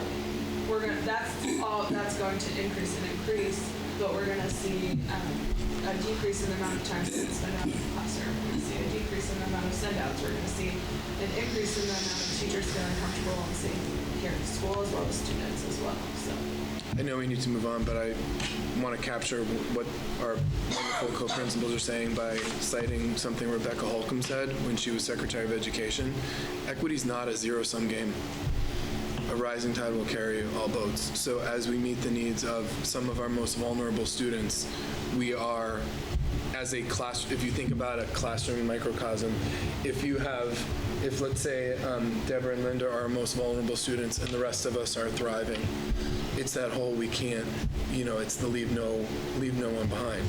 And so as the teacher addresses the needs of some of the most vulnerable students, everybody benefits from that. And so that's one of the reasons I'm so proud to serve in this district, is that is the culture that we are coming from. That we meet, inequity is not equal, and equal does not mean fair. So, anyway. Anybody else? Say that. Say that.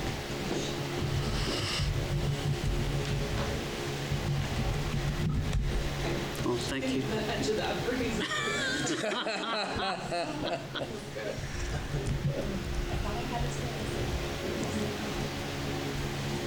Yeah, I feel like a constant challenge for me as a member of the community and on the school board and as a parent and everything else is that I want to be able to find a way to, how do we make this entire situation better? And it's such a huge thing, but I just kind of made a note to myself, just maybe for the board to talk about later on or during our next meeting is I think that the school district has a responsibility to work with the town at the level of planning at the town. And I know it has happened some in the past, but it hasn't happened in a long time. And there is a very different culture in terms of how the greater community sees the high schools and how it sees the St. Johnsbury School. And I've experienced that when I moved here in 2010, as I've talked about before. And I do think that things are getting a lot better. I know it takes time for people to feel that, see that, but there's no reason why we can't use all the great work that's happening here as a positive to go to the town and say, when you're doing your town planning, let education, I know that education is one of your topics. How can we help inform that? How can we help be part of that impetus to say, how do we, if your goal is to bring more young families to this town, let us be something that a foundation that you can build off of and not just say, here we've got this great high school, come into town when your kids are ready for it, So we're at a point where we can do that. And maybe that's something for the board to consider, and working with the superintendent and how we work with the town on that. Because I know that they're open to it. So we just have to find a way to jump into that jump rope with them. Shall we move on to next person? Thank you both. That was really great. That was awesome. Hi, Mr. Campbell.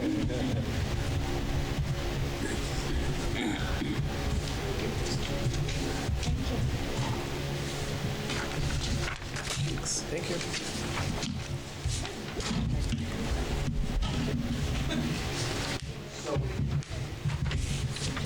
So as you all know, we have a 20-year-old building.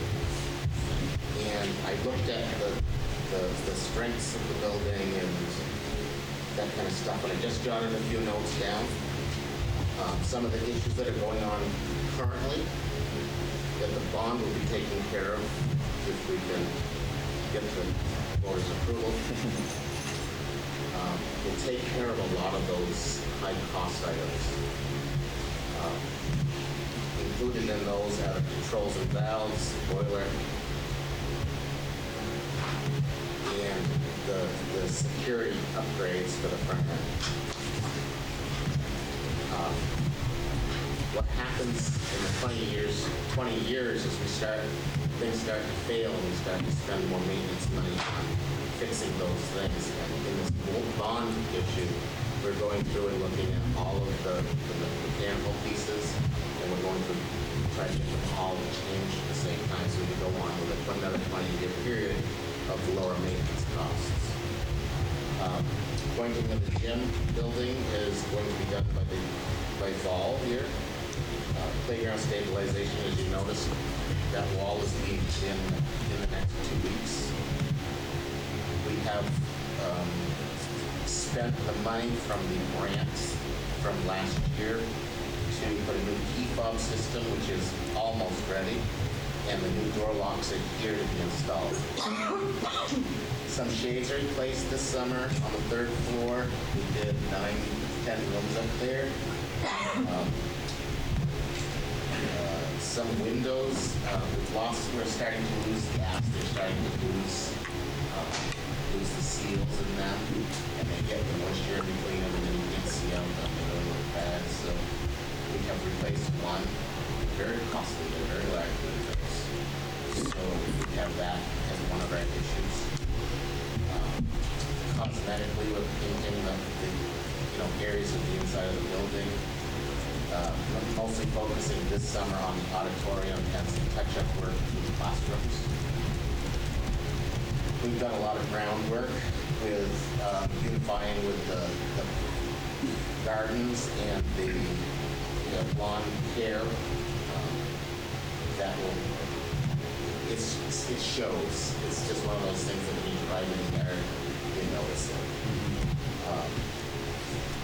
The things that we look for money for every year are things that we spend, and I kind of mix this up a little bit here, but the ball field and the playgrounds, carpeting, door locks we'll have to continue to keep replacing. We have some window, like I said, we have some window replacement. We skipped down a couple. Some of the plumbing is failing in areas, and continue to replace carpeting and blinds. In all the rooms. Everything's 20 years old. It's starting to wear out. Our bigger systems that we are looking at and going to have to figure out a way to fund are replacing the fire alarm system, the roof replacements, which are an average of 25 years. So in the next 5 to 10 years, we'll be replacing some roofs. And the concrete work on the stairs that lead away from our building, on both the backside of the auditorium and from the main plaza area down to the playgrounds. That concrete is just wearing out. It's cracking. So we're going to end up spending a lot of money on those items. So it's really important that we try to figure out a way that we can set up a capital fund and start to make an annual contribution to it, so that we can try to take some of those costs down from the big tax. Addressing some of the comments that we had from users, from community members and stuff are in the mornings when we first get here in a big snowstorm, that we have some areas that aren't taken care of as well as we need to. We're addressing that by changing the hours of some of the custodial staff that comes here during the winter hours. So we'll be here 2 hours before everybody, or 3 hours before everybody, and have more time to get that cleaned up. We're we're going to see how that goes this winter, and then we'll look at how we're going to bid that out next year. Some weaknesses that I see that the school has, as far as physical weaknesses, we are short on storage. We don't have any. Just the upper level of that garage building down there. We're short on equipment for in the gymnasium. As aware, we have only 3 usable basketball hoops, and I think that we need to focus on that to some degree in the future. We have definitely parking issues. There's a lack of parking. We need to figure out ways to alleviate that, and a lack of spaces for staff to use. A definite lack of space. We're doing some, blue provisions in a couple of rooms to try to give some options, but there's a definite lack of space. The other piece is I had a long conversation with Green Mountain Power today.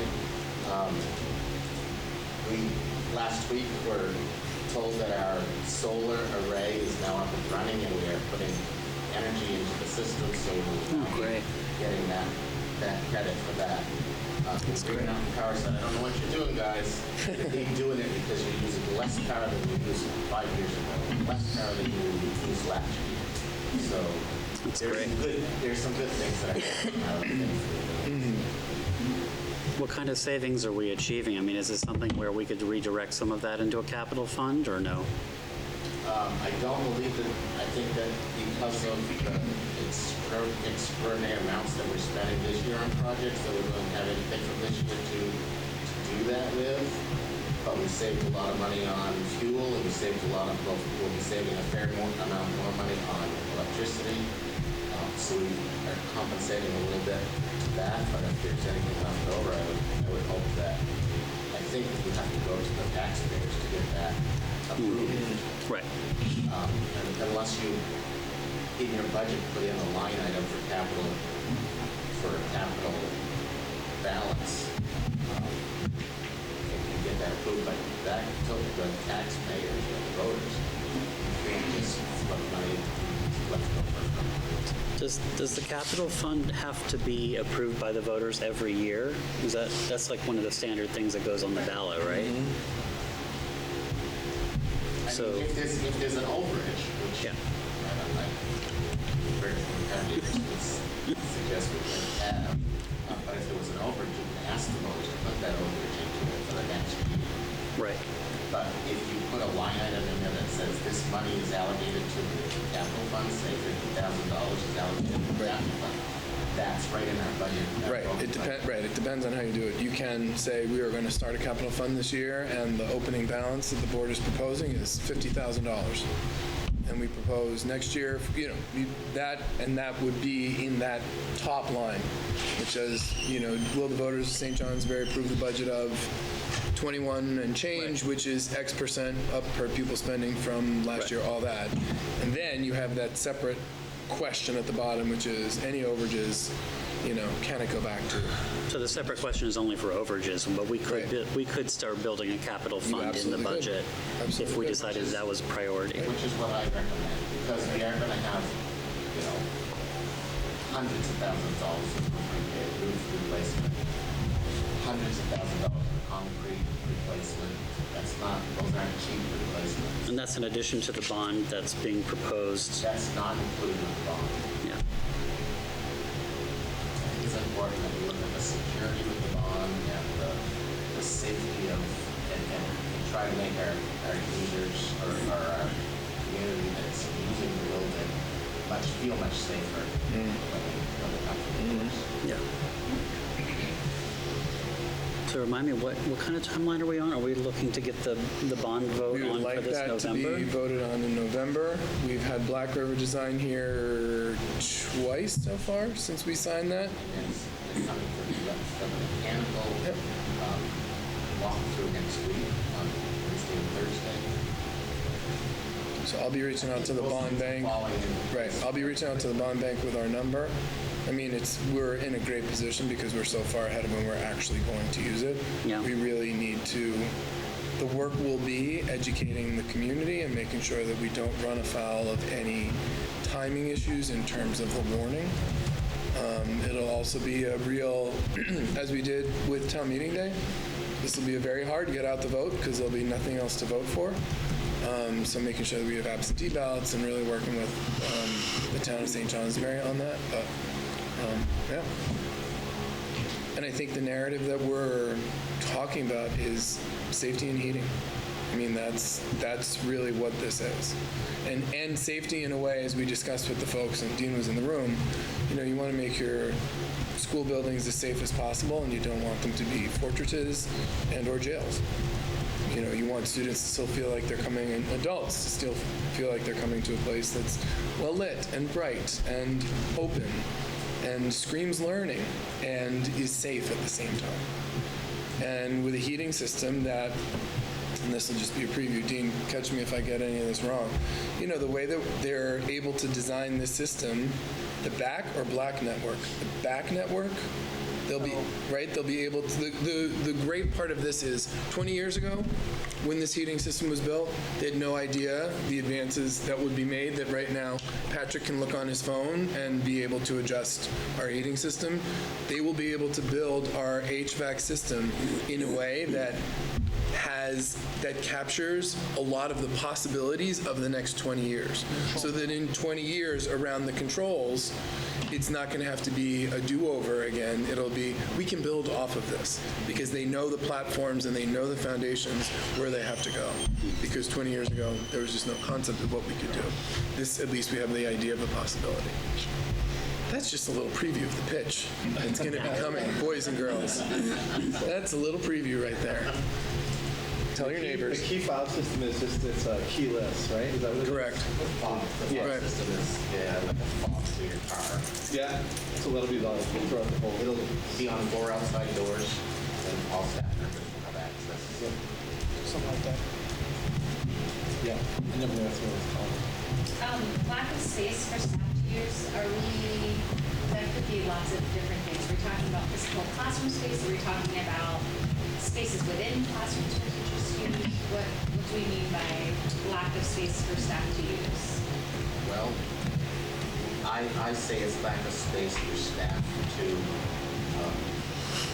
smaller spaces for staff to use, not using, can't have a conversation in classroom. We don't have spaces that teachers can necessarily go to and have a private conversation.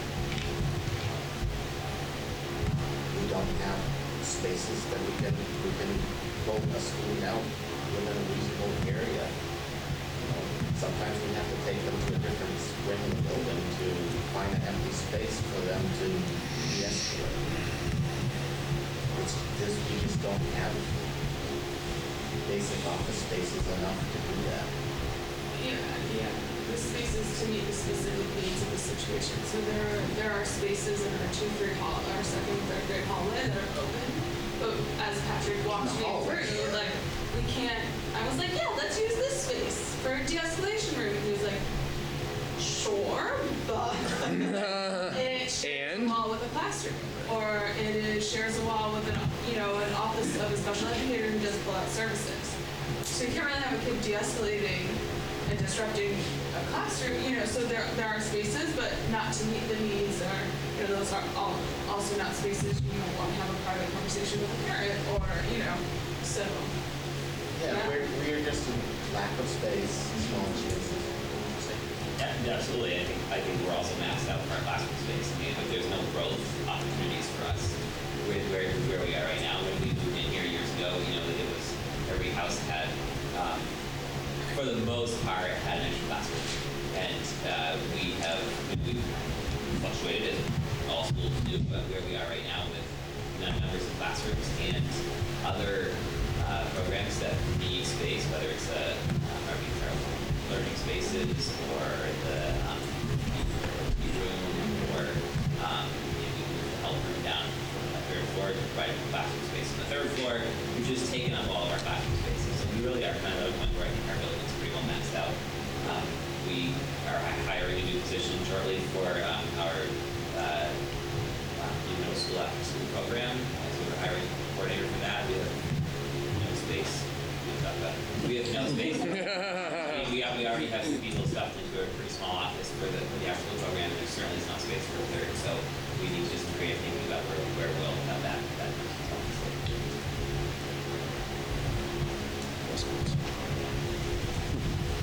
We're just thinking same with Norwich Solar. With the, I mean, I know we're using solar. It's part of a larger plan to like have a.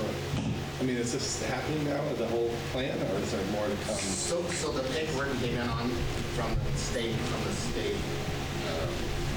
energy board on Thursday that said the solar array is up and producing power. Yeah. I'm meeting with Brian. He's got some paperwork to sign, and then we should be all set to go. That's on the solar power that we're purchasing. Yeah. That's not the solar array that's on our property. The solar array on our property is still in the final permitting stage. Okay. You have them all. And then they'll start leasing that property. Mm-hmm. Okay. So the lease is 25 years if I remember correctly. It's a 25-year lease. The equipment, we have the opportunity to buy the array in 7 years.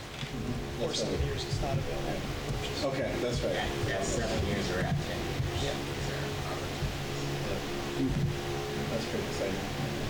Well, it's, again, something to think about with capital funds. Is then, if you pay that up front, then you do pretty well. They do use, they have macro inverters. And those have a limited lifespan, so you have to replace the macro inverters. But I don't think that's too much. Thank you. Any other questions or thoughts or feedback for Patrick? Just have to get out the vote for November. That sounds like a big priority. You've done a great job of kind of finding cheaper ways to do things. That's good. You've done a great job of kind of finding good workarounds that keep us, from buying the oil through the co-op to talking to the GMP about, how do we restructure our payment scales to now getting solar on board. Now, the next major battle is getting us into another type of heating fuel so that we have the opportunity to use whatever's cheapest. So I don't know if you've heard, but the boiler system that we're looking at is a pellet or wood chip. Wood chip boiler. So the capital investment is well worth going that direction. Had a conversation about that coming up next Thursday. That's great. Brilliant system. It's wonderful. Well, thank you. Thank you, Anybody Patrick. else? Thank you, Patrick. Okay, so Lisa, Danielle, and I met and formulated this document. And I don't know why the 85% conversion is hanging out there like that is. It's just part of it.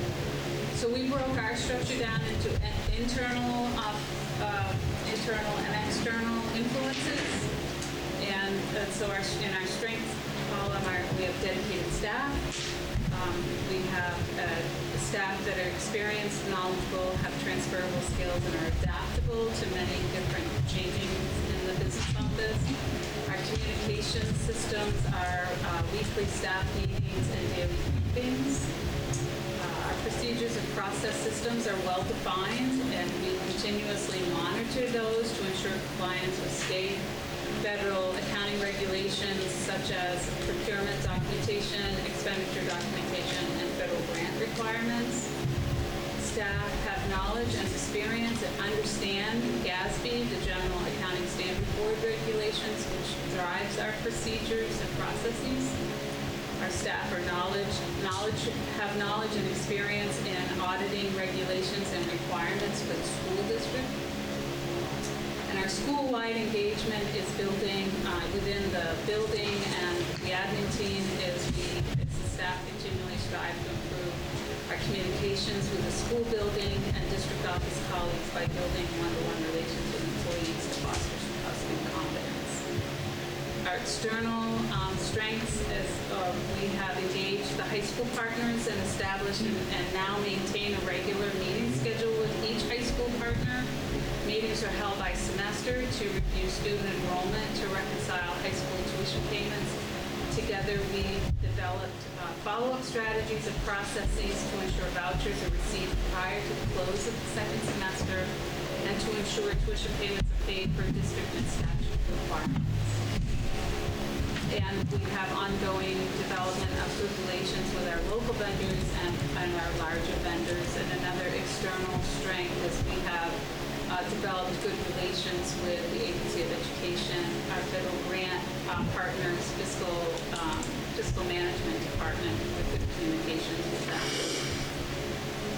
Our areas to improve internally that affect the staff.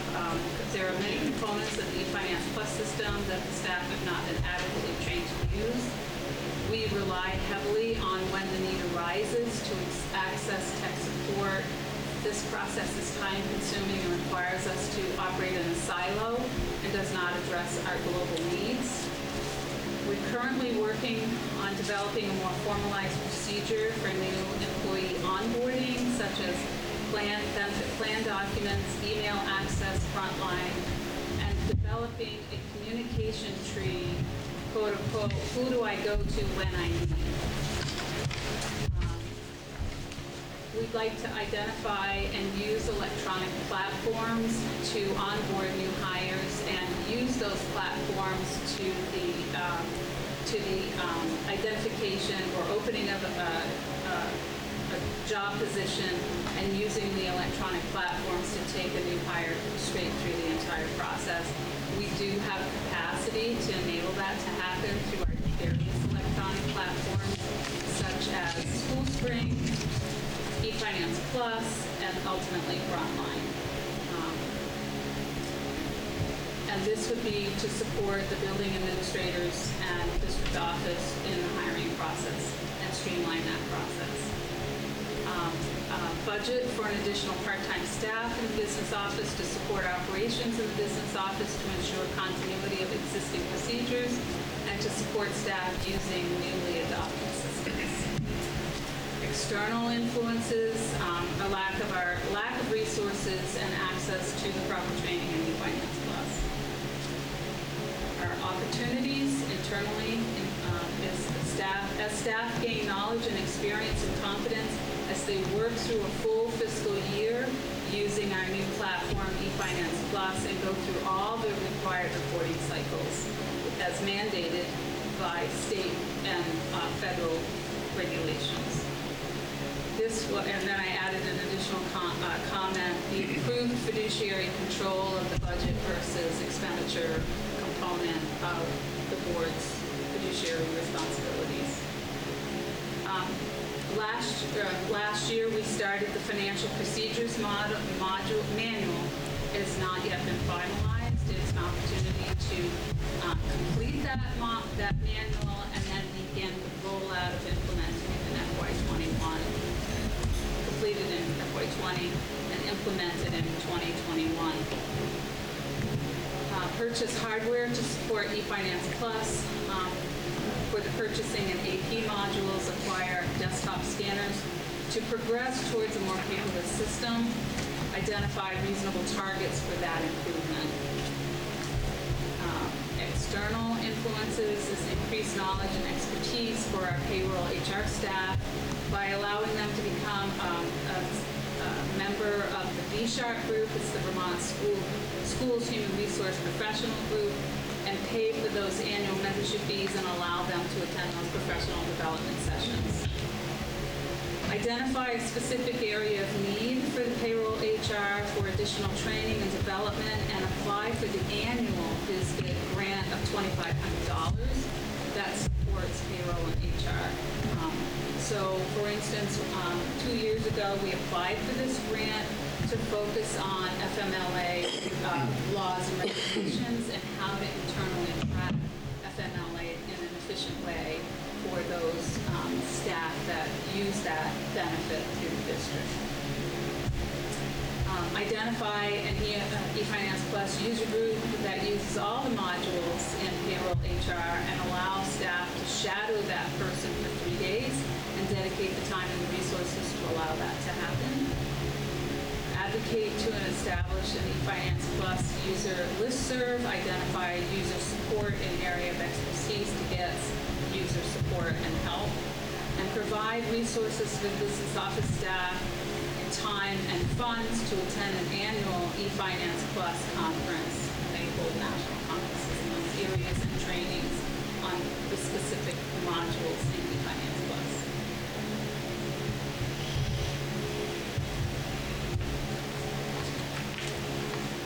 Regarding the training, so there was no like training that came with it or anything like They that? were web-based training modules. They were 4 hours long.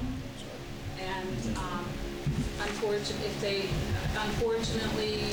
listening or trying to watch these trainings, a lot of the time is spent with how's the weather in Texas, how's the weather in Vermont, oh, it's beautiful here. Oh, they're live, like webinars? They're live webinars. Nice. They're not concentrated Not like on That's so bad.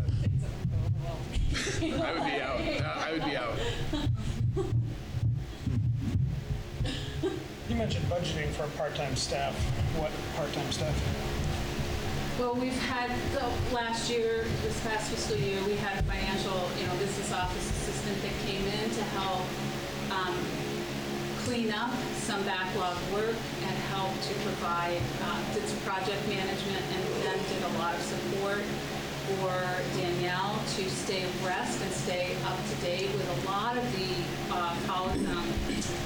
required forms and documents were to keep updated annually, and that work had been falling behind. So Jen had done a lot of that work, such as the criminal records background checks must be gone through, and there is a timeline that new criminal records have to be done again after a certain period of time, and a lot of that work fallen by the wayside. What level of experience person would you like to have for a part-time? It could range. It could be someone with an associate's level or has a background, compensatory experience in a business office setting, in organizational skills, organizational management. But it would be, for instance, Jen was very helpful and instrumental in doing some reconciliations with some support and help. She pulled together, did some project work for me in terms of, for instance, our HRA funds that we have to pull out of our bank account. I had her take bank statements and just pull out all the health equity drawdowns from our bank account by month to give me a monthly total of what those costs were, things like that. That end of month work that could be helpful to have it done.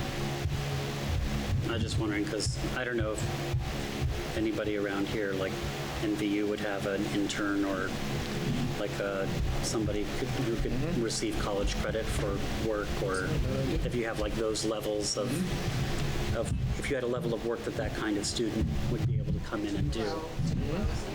Yeah. Yeah. I don't know. It's a good idea. It's a good idea.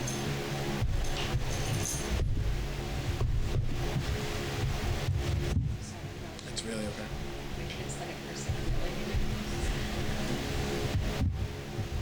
Other questions or comments, thoughts, or feedback for Deborah? I know you've been through a lot in the last year, so been a lot of changes, a lot of learning, a lot of, shifting and adapting and all this kind of stuff. So where do you feel like you guys are in terms of just the feeling of the office as you're approaching the new year? That's a good question, Chris.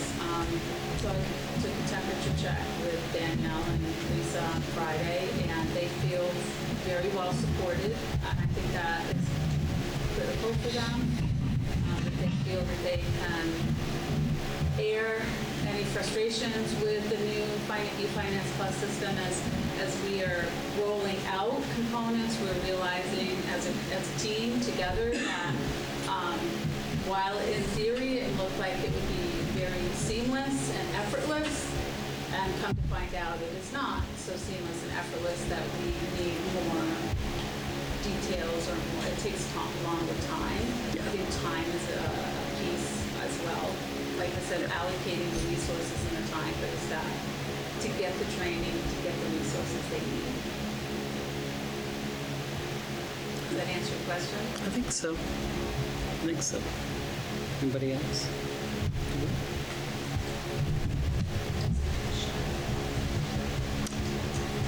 Thank you.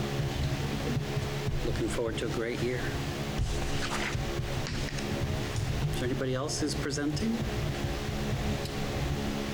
I started to actually write something when you all tasked us with this. And because Eileen is going to lose it shortly. I'm just kidding. I'm picking my legs now. I had a lot.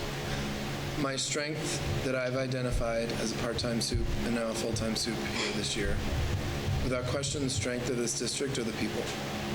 The 170-something employees, faculty, staff, leadership, district employees, who I've seen, as I was articulating through my conversations with Jeremy, or a lot of my conversations. I mean, I can think about all of the conversations I've had with individual leadership team members who have told me extraordinary lengths, and I'm sure Eileen could do this as well, the extraordinary lengths that an educator will go to reach a child and have that child feel some modicum of success.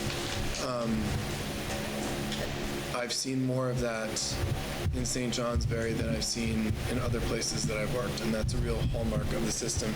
And I give the board a lot of credit for that as well, because you supported a budget that we brought to you in December and January and said, this is what's right for our kids. And while it might have seemed like, okay, well, this is right for kids, it was a real vote of confidence for the adults that work here. And I know, and I see Carl shaking his head, and I know that that was felt all the way through the organization, both at both units and then certainly with the non-union. The areas for improvement, Chris, you sort of touched upon it, and I thought you were going to go here. I think it's really that culture shift and continuing to earn trust. I'm still very new. Carl's very new. I mean, Jeremy's new in his position. Lydia's new in her position. I mean, we have a lot of people who have a lot of experience in the roles that they are in that still need to earn the trust of the rank and file to make sure that that wasn't just a flash in the pan. The outlook, though, what I see as our opportunities, and I don't use this word lightly, is greatness. I had a conversation with a teacher, I think it was right before I went away on vacation at the end of June, and this teacher was incredibly frustrated by what Carl solved for us, which was a math problem around the issue of teacher PD. And Carl came into my office and we did a little old school math, you know, the kind that has paper and a pencil and doesn't require your phone. And Carl solved this problem. And previously, I had a teacher in my office who was essentially saying, and I won't even give a gender in so many words, well, if this doesn't work out, you're going to lose a great teacher. And I said, you're right, I am. And so with the district, I said, and you would be walking away from greatness as well, because we are poised to take another step towards healing and rebuilding. And I give this person credit. They paused at the door, and I thought was going to come back with something, but didn't. And I was able to say that and mean that. Because what is happening here is really nothing short of amazing. The 6 leadership team members did this tremendous amount of work with all of you last summer and set this district up in such a wonderful way that I was able to come in as a part-time superintendent and say, hey, we can still do this. And I think the opportunities that are in front of us for this coming year, I think Jeremy said it exactly right. I don't remember the last time I was so excited for a school year. We had a retreat, the 6 of us had a retreat, 7 of us had a retreat last week that was just as often punctuated by side-splitting laughter and and joking around with each other as were moments of real seriousness, and that's where Sharma's comment came in. We put the child first. And so we are building relationships with ourselves. And I think that's going to, I think you're going to see the fruits of that continue on this year. And I'm glad Carl's here because I give Carl a lot of credit for stepping into a leadership role in his first year and really earning the trust of his membership, both the teachers and the paras, and working really thoughtfully with Mark on negotiations and coming into the office with me and just, hey, can we figure this out? I really don't use that word lightly. And so my word when it comes to opportunities is greatness for us. And I'm done presenting.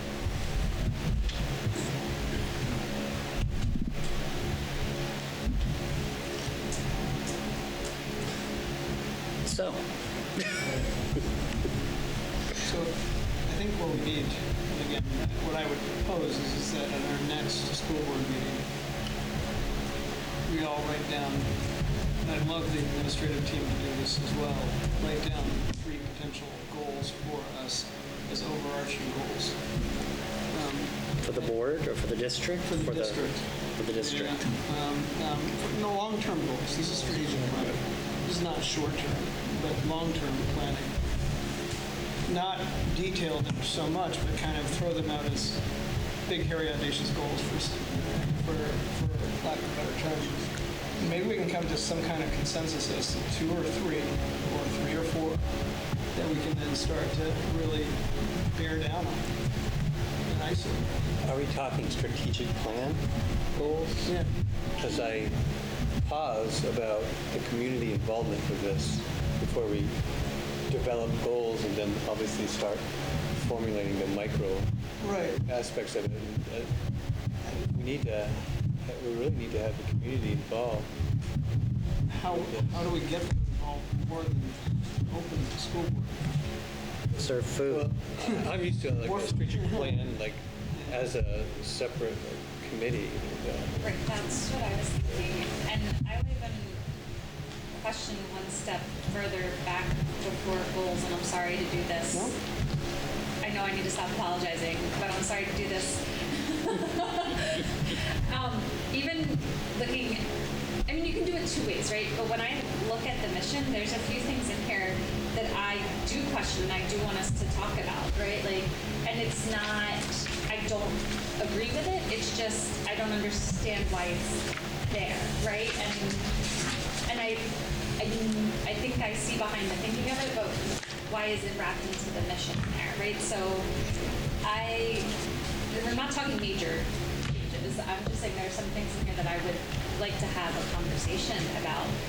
So you want to start with the mission statement? That's not a bad way to go. Yeah, I would.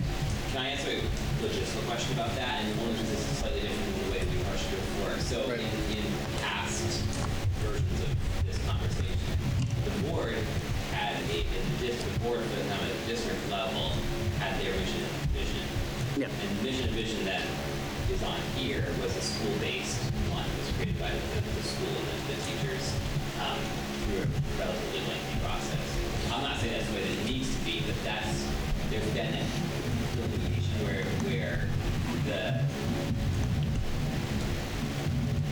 it wasn't all wrapped into one mission and vision that works together. Right? You know where I'm going with this. Right, I so do. My question is logistically, what is the normal way to proceed with that? And I could read up on that, right? And I don't have the answer, but Yeah, me too. and it's really difficult for me sometimes to sit here and remember which hat that I'm wearing. But I mean, since it's out on the table right now, from the many hats that I wear, parent, teacher, board member, the sentence about using multiple means of assessment. As a parent, I just feel really awkward about assessment being part of the school mission. Like, I know that it's part of what you have to do, but I really struggle with assessment being in the mission. I don't think the school's job is to be testing my kid all the time.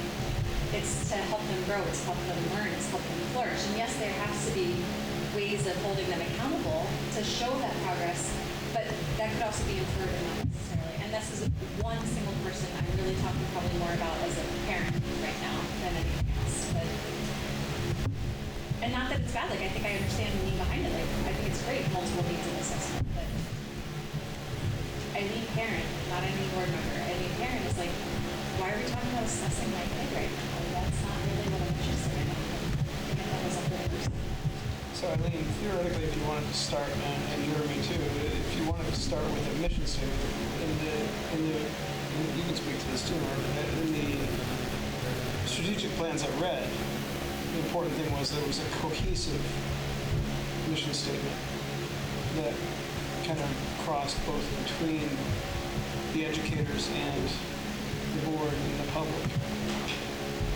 I mean, I don't want to spend a year developing it, because ultimately that kind of defeats the purpose.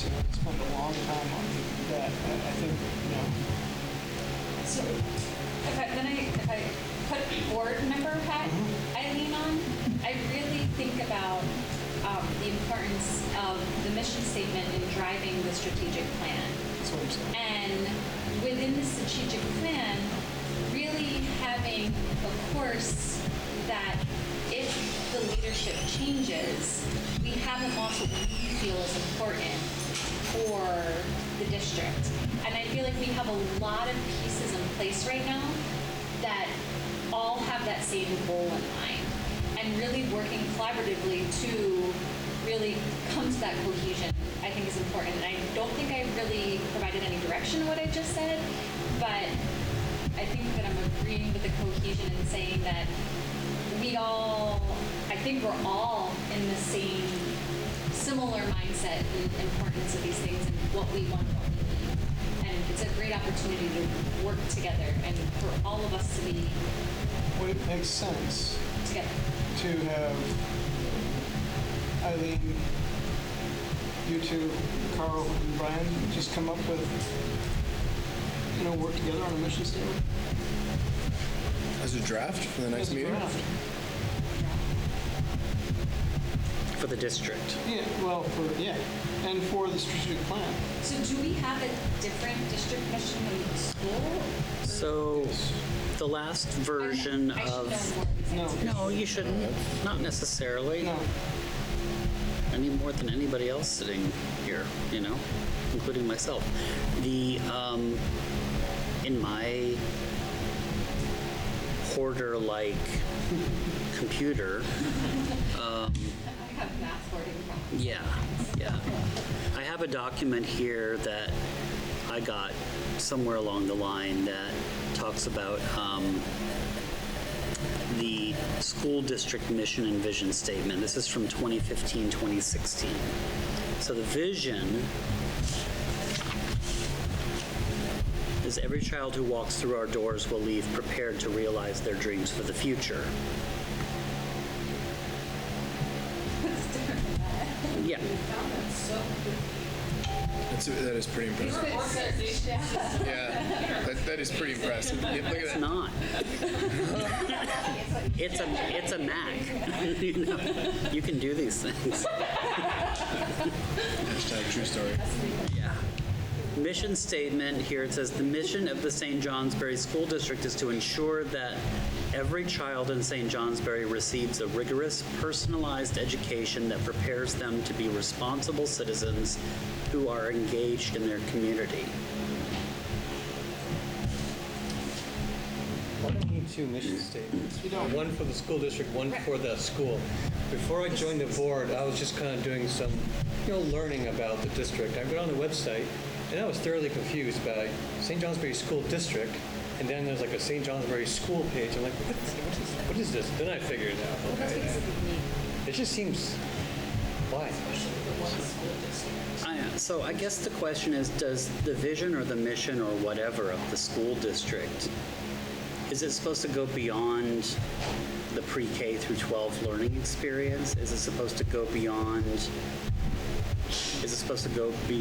like making sure that we're actually helping the community by educating its citizens?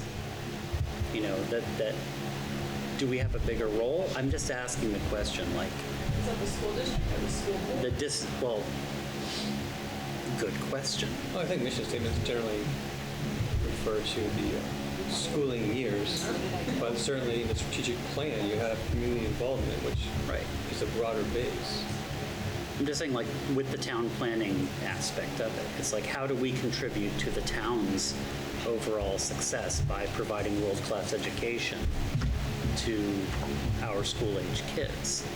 So I'm just asking, is that the vantage point from which we should consider developing a mission or vision statement for the district? Or is it really something where, look, why reinvent the wheel? The school's got a great mission statement. Why aren't we using that? Why should we be any different from that? Is there some kind of Venn diagram that shows, like, where the overlap is and where we're out on our own over here? Or I know there's not. Mission statements, when I look online, they are huge. From detailed 2-paragraph So look at the academy. to a single line. Oh, yeah.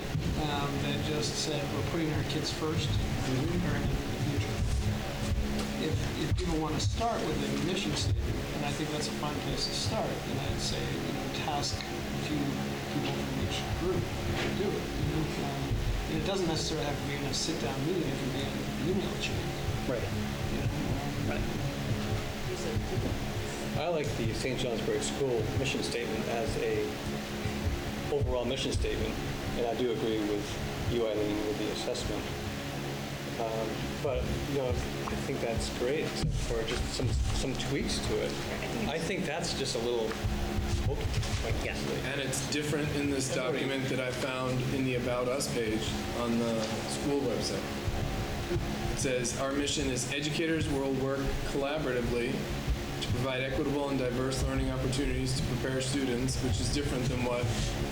Equitable and diverse equitable and diverse learning opportunities is a phrase themselves. So how would you like to go about this? You want to invent the wheel and then throw the wheel? No, but I mean just or tweak the wheel and I think throw it in. greasing the wheel might be Right, and then throw it out to Jeremy and... Well, and I think that it's, so when we're talking about relationships and we're talking about climate and environment, the mission statement is personal, and it's important that every constituency has an opportunity to weigh in on that before we would adopt any changes. Right. I personally really like the idea of a committee working on it. Not rushing it, but having a committee work on it so that you get those different constituents there working on it together. And this comes first before any strategic plan, obviously. So perhaps the strategic plan doesn't even get into effect this year. But I think there's also value in this idea of 3 potential overarching goals, long-term goals. I think there's value in having that conversation at the same time, because if there are goals that are coming up that are not talked about in the mission statement, then we have some discrepancies that we really need to look at before we adopt a new mission statement. It's a really, really good So point. it's not that these two things can't be going on at the same time, but the actual drafting of the strategic plan from the work that we've put out before we've actually done it would have to wait until it was adopted a new mission statement, I would say. And I would also add that you're going to certainly want to hear from Jody before you talk about any goals or adjustments to mission statement. I mean, I shared with the board the reason for her absence. She was truly bummed. I mean, she has put a lot of time and energy into this presentation and is really excited to give you a lot of information to support the questions that have been raised. And the reality is that when it comes to academics, we already have our continuous improvement plan. So the base level for what we do instructionally, and you'll love the SMART goals, I'm sure, are already written. And as Jeremy very kindly and eloquently said, we had to tap dance through different hoops this year for different reasons to get it down to 2. That wasn't our choice either. All right, so Brian, would you like us to hold off on anything? I personally think, given the board's appetite for curricular clarity, I think it would be best if we had Jody's presentation on the 12th and prepared discussions about next steps, either around goals or mission statement, or possibly both. I mean, because I think you will get, from my perspective, and I'm sure the rest of the team would agree, you'll get a lot of confidence from the presentation that Jody's got for you, and I think that will probably open some questions, but also will enlighten you in ways that perhaps you haven't had to this point. Mark, to your point, I think that it is critical that we open up to public involvement on all of this. It's just a question of how do we get there? You know, do we put forward, get, in the end, 5 potential goal areas, and then bring, ask the public, to say, hey, listen, we really do want you guys, more than we've said it before. We want people at these meetings. We want them adding to this discussion. But we need people to step forward. I think that, just so we don't lose track, we're still going to come in August and say, here are, each of us 2 or 3 ideas, right? I mean, we don't have to stall everything in terms of what we think is important because we don't have a mission statement yet. And I know we were just talking about that and, the cart driving the horse or whatever, but can we still go away and still think about the 2 or 3 things that we think are really important areas to attack, to make sure that we are, if those are really big goals for us, then we make sure that those are reflected somehow and that they support the mission statement, whatever it ends up being. Because I think that not doing that before the school year starts just puts us further behind. All these great things are happening, and I think and I promise I won't make this long, but Jeremy smirks and scoffs at me. But I'm just not going to talk at the end of the meeting. Don't not do that. But this district has been through such a huge shift. I mean, a year ago, it was a different place. A year ago, you guys were probably just getting ready to have your team meetings of your new team with the superintendent who's no longer here. The culture was different. The way we did things was different. The vibe in the building was different. You guys hadn't rolled out eFinance Plus yet. I mean, how many things have changed? So I know it takes time to change a culture. It takes time to build relationships and regain people's confidence and everything else. But look at the incredible amount that's happened in less than 1 year. It's incredible. And so we still have some things that are remaining big issues. One is that, because frankly, with Jody in this position for a couple of years and you guys all working here to help lead the school, I feel like we're in a really good place, and I don't need to worry as much about, oh my gosh, do we have curriculum for this yet? No, it's happening. It's happening. It's on the way. And I don't feel the need to manage that, which, isn't our job anyway. That's Brian's job. And so I feel like we're at a comfortable, but for the last couple of years, we've had to ask all those questions because we didn't know if it was happening or not, or we didn't know if it was being managed well or not. And so from my perspective, I see like these great things are happening now. I'd rather like focus on the more overarching things, like how do we use education to help with the town? How do we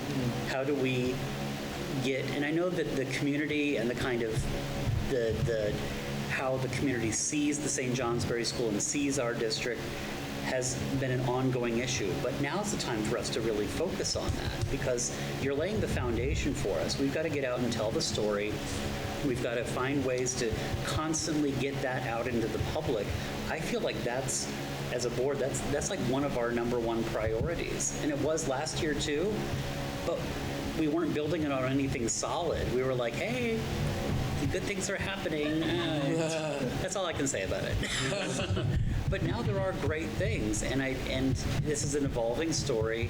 I don't want to nitpick away at every little decision and new initiative and things that are happening. It's just those are great things happening. And if we can find a way to channel that information in a way that we can share it with the public strategically to help create this better vision of the community, like what does it mean to live in this town and what does it mean to have your kids go to this school? I would rather focus on that, knowing that the continuous improvement plan, I'll be honest, 2 years ago, I wasn't sure if it was really a valid plan or not. I mean, it had a lot of goals in it. It was very detailed and everything else, but all the bits and pieces seemed very disjointed and disconnected. And part of that was, I think, the leadership. We're in a different place now. And so, great. I'm thrilled to hear that you guys feel like the continuous improvement plan is really strong. That's wonderful. It's a great base to build off of. So let's like do the job that a board is supposed to do, and not. I know that we've kind of had to shift away from managing the district, which I kind of feel like we kind of had to do partially a year ago, but we don't have to do that now, and that's a great feeling. So I think we should come to the next board meeting answering the 2 questions you just asked. I think that's concrete enough for people to come to a board meeting with, which were, What does it mean to live in this town? What does it mean to send kids to this school? I think that's... Say that again? what does it mean to What live does it in mean this to live in town? St. Johnsbury? And what does it mean to send your kids to the school? Because that's more of a, Sorry. no, God, this is mean words tonight. Just do it. Not send your child to the school, or for your child to go to the Sure. school. To attend Because the those school. are two. That's fine. Those are Yes. two different. Yes. You're right. You're right. Questions. Yes. Yeah. Yes. For your child to attend the school, Yes. or be a student at this school, or whatever we want to say. And that way it's not, this is my goal for, that's because I like the stewardship that you're talking about. I mean, because if you say be a student at this school, you're shifting the focus onto the child more than. You take it one step further and say, what does it mean to be a learner in this community? Yeah. Boom. Yeah. Yeah, to their point, with like the homeschool community and all the stuff going on in town. Yeah. Do we do something at the meet and greet? Like, is there like a presentation to the community in the beginning? No, there's nothing like that. We've done that in the past, I feel like, but. I think last year we met just with people and sort of introduce ourselves. Yeah. Just trying to think of a way to engage the I community. do feel like we need something, and I know we talked about this a few months ago, but we need something at the beginning of the school year that lets people know this is a safe place for your child to learn. And this is an exceptional place for your child to learn, and this is why. We seem like And we're serve straying away from the food, mission yeah. statement and the strategic plan. Yeah, I don't know. I don't know if we are with those questions.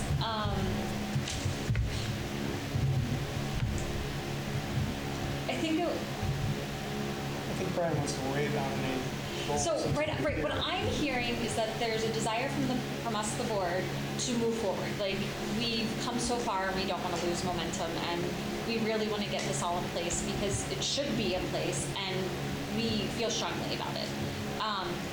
I also hear Brian saying that if we're going to talk about goals and understanding fully where we are, this curriculum piece is a large part of it. And should we really be talking about 3 goals at the next meeting when we haven't had that presentation yet? That's true. It's little things like, but when I listen to those questions, what does it mean for your child to be a student at the school? What does it mean to live in this town? What does it mean to be a learner in this community? That's something like, I know some people look at it as hokey, but like, you can put that out as a Google form, put it on Front Porch Forum, put it on the school website, put it on Facebook, and even something as simple as a word cloud, and just seeing those words that are popping out to people are going to Totally be agree. really informative. I agree with that because I was thinking there are ways to get at a mission statement and a strategic plan and involve the public in a way that doesn't involve them coming here. My point, and Tom has talked about this a lot, and I've offered myself to do it, especially this year. I I don't think we can rely on people coming to board meetings.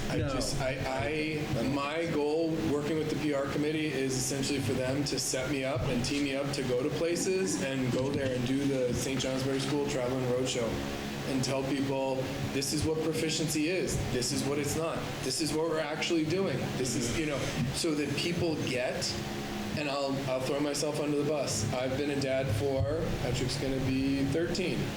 I can count on one hand the number of school board meetings that I've gone to in his life for his school where I live. I think I'm working with the PR committee to take the message to people, and so I was kind of going along those lines with Eileen, like, we can just put this out there anywhere and start to get feedback and very easily, quickly look at it and say, the word diverse showed up more than anything else in this question, so that should be a part of either the mission or the vision. So Brian, you want to put that together?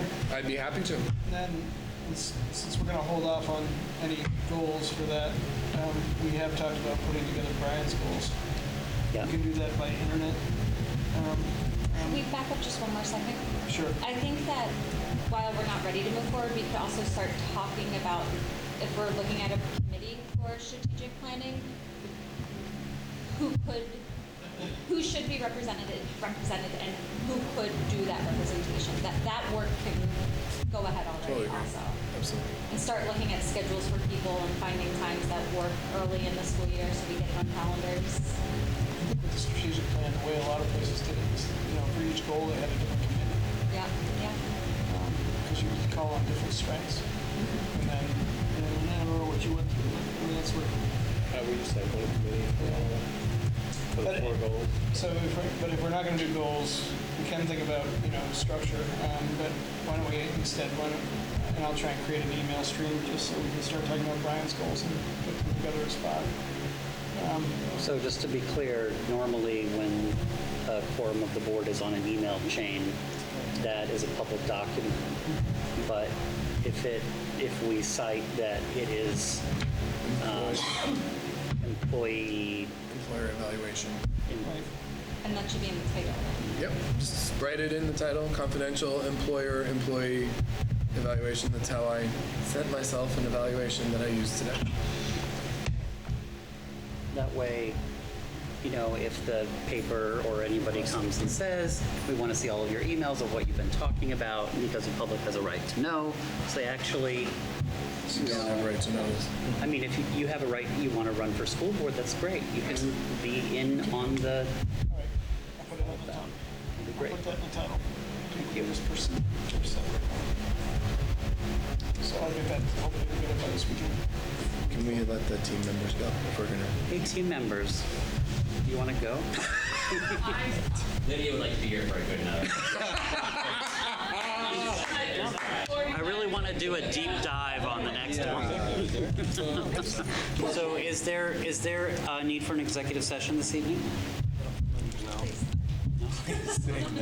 Future agenda items include increasing the school day, talking about the parking circle, and daily physical activity. Is there anything anybody would like to add to that list? More parking. Yes, it's on there. And so what are we Somewhere does that. So Next meeting will be Jody's presentation. All over the place. All right, yeah. I would suggest I will come with at least some. I may even send it to you to help me kind of think through it. Like, this is what I gathered. Here is a word cloud. Here are some of the top words that came out. Just some sort of synopsis of how people responded. And so then I think we should make some decisions about next steps. Is it going to be the goals, the mission, the strategic plan, and even as hard as it might be, let's just take a chance and rank them. We want to do, I'm just throwing this out, we want to do the mission first, then the goals and the strategic plan, or we want to do the strategic plan, whatever. I think part of it is we can pick a lane together. We're going to know it's all born out of good intentions, and we're going to go forward the best that we can. I felt like we just did strategic planning at Umbrella, and it's been like a year and a quarter process, and that I felt like was I felt like that committee was moving pretty quickly through it. but it's not gonna be a quick process, but it's with a 5-year plan. Yeah. Right. Right. So, Motion to close. Motion to adjourn from Mr. Rankin, seconded by Mr. Avery. all in favor? Aye. The meeting is adjourned. Thank you, at everybody. 8:40. Carl, thanks for staying all the way through. Thanks.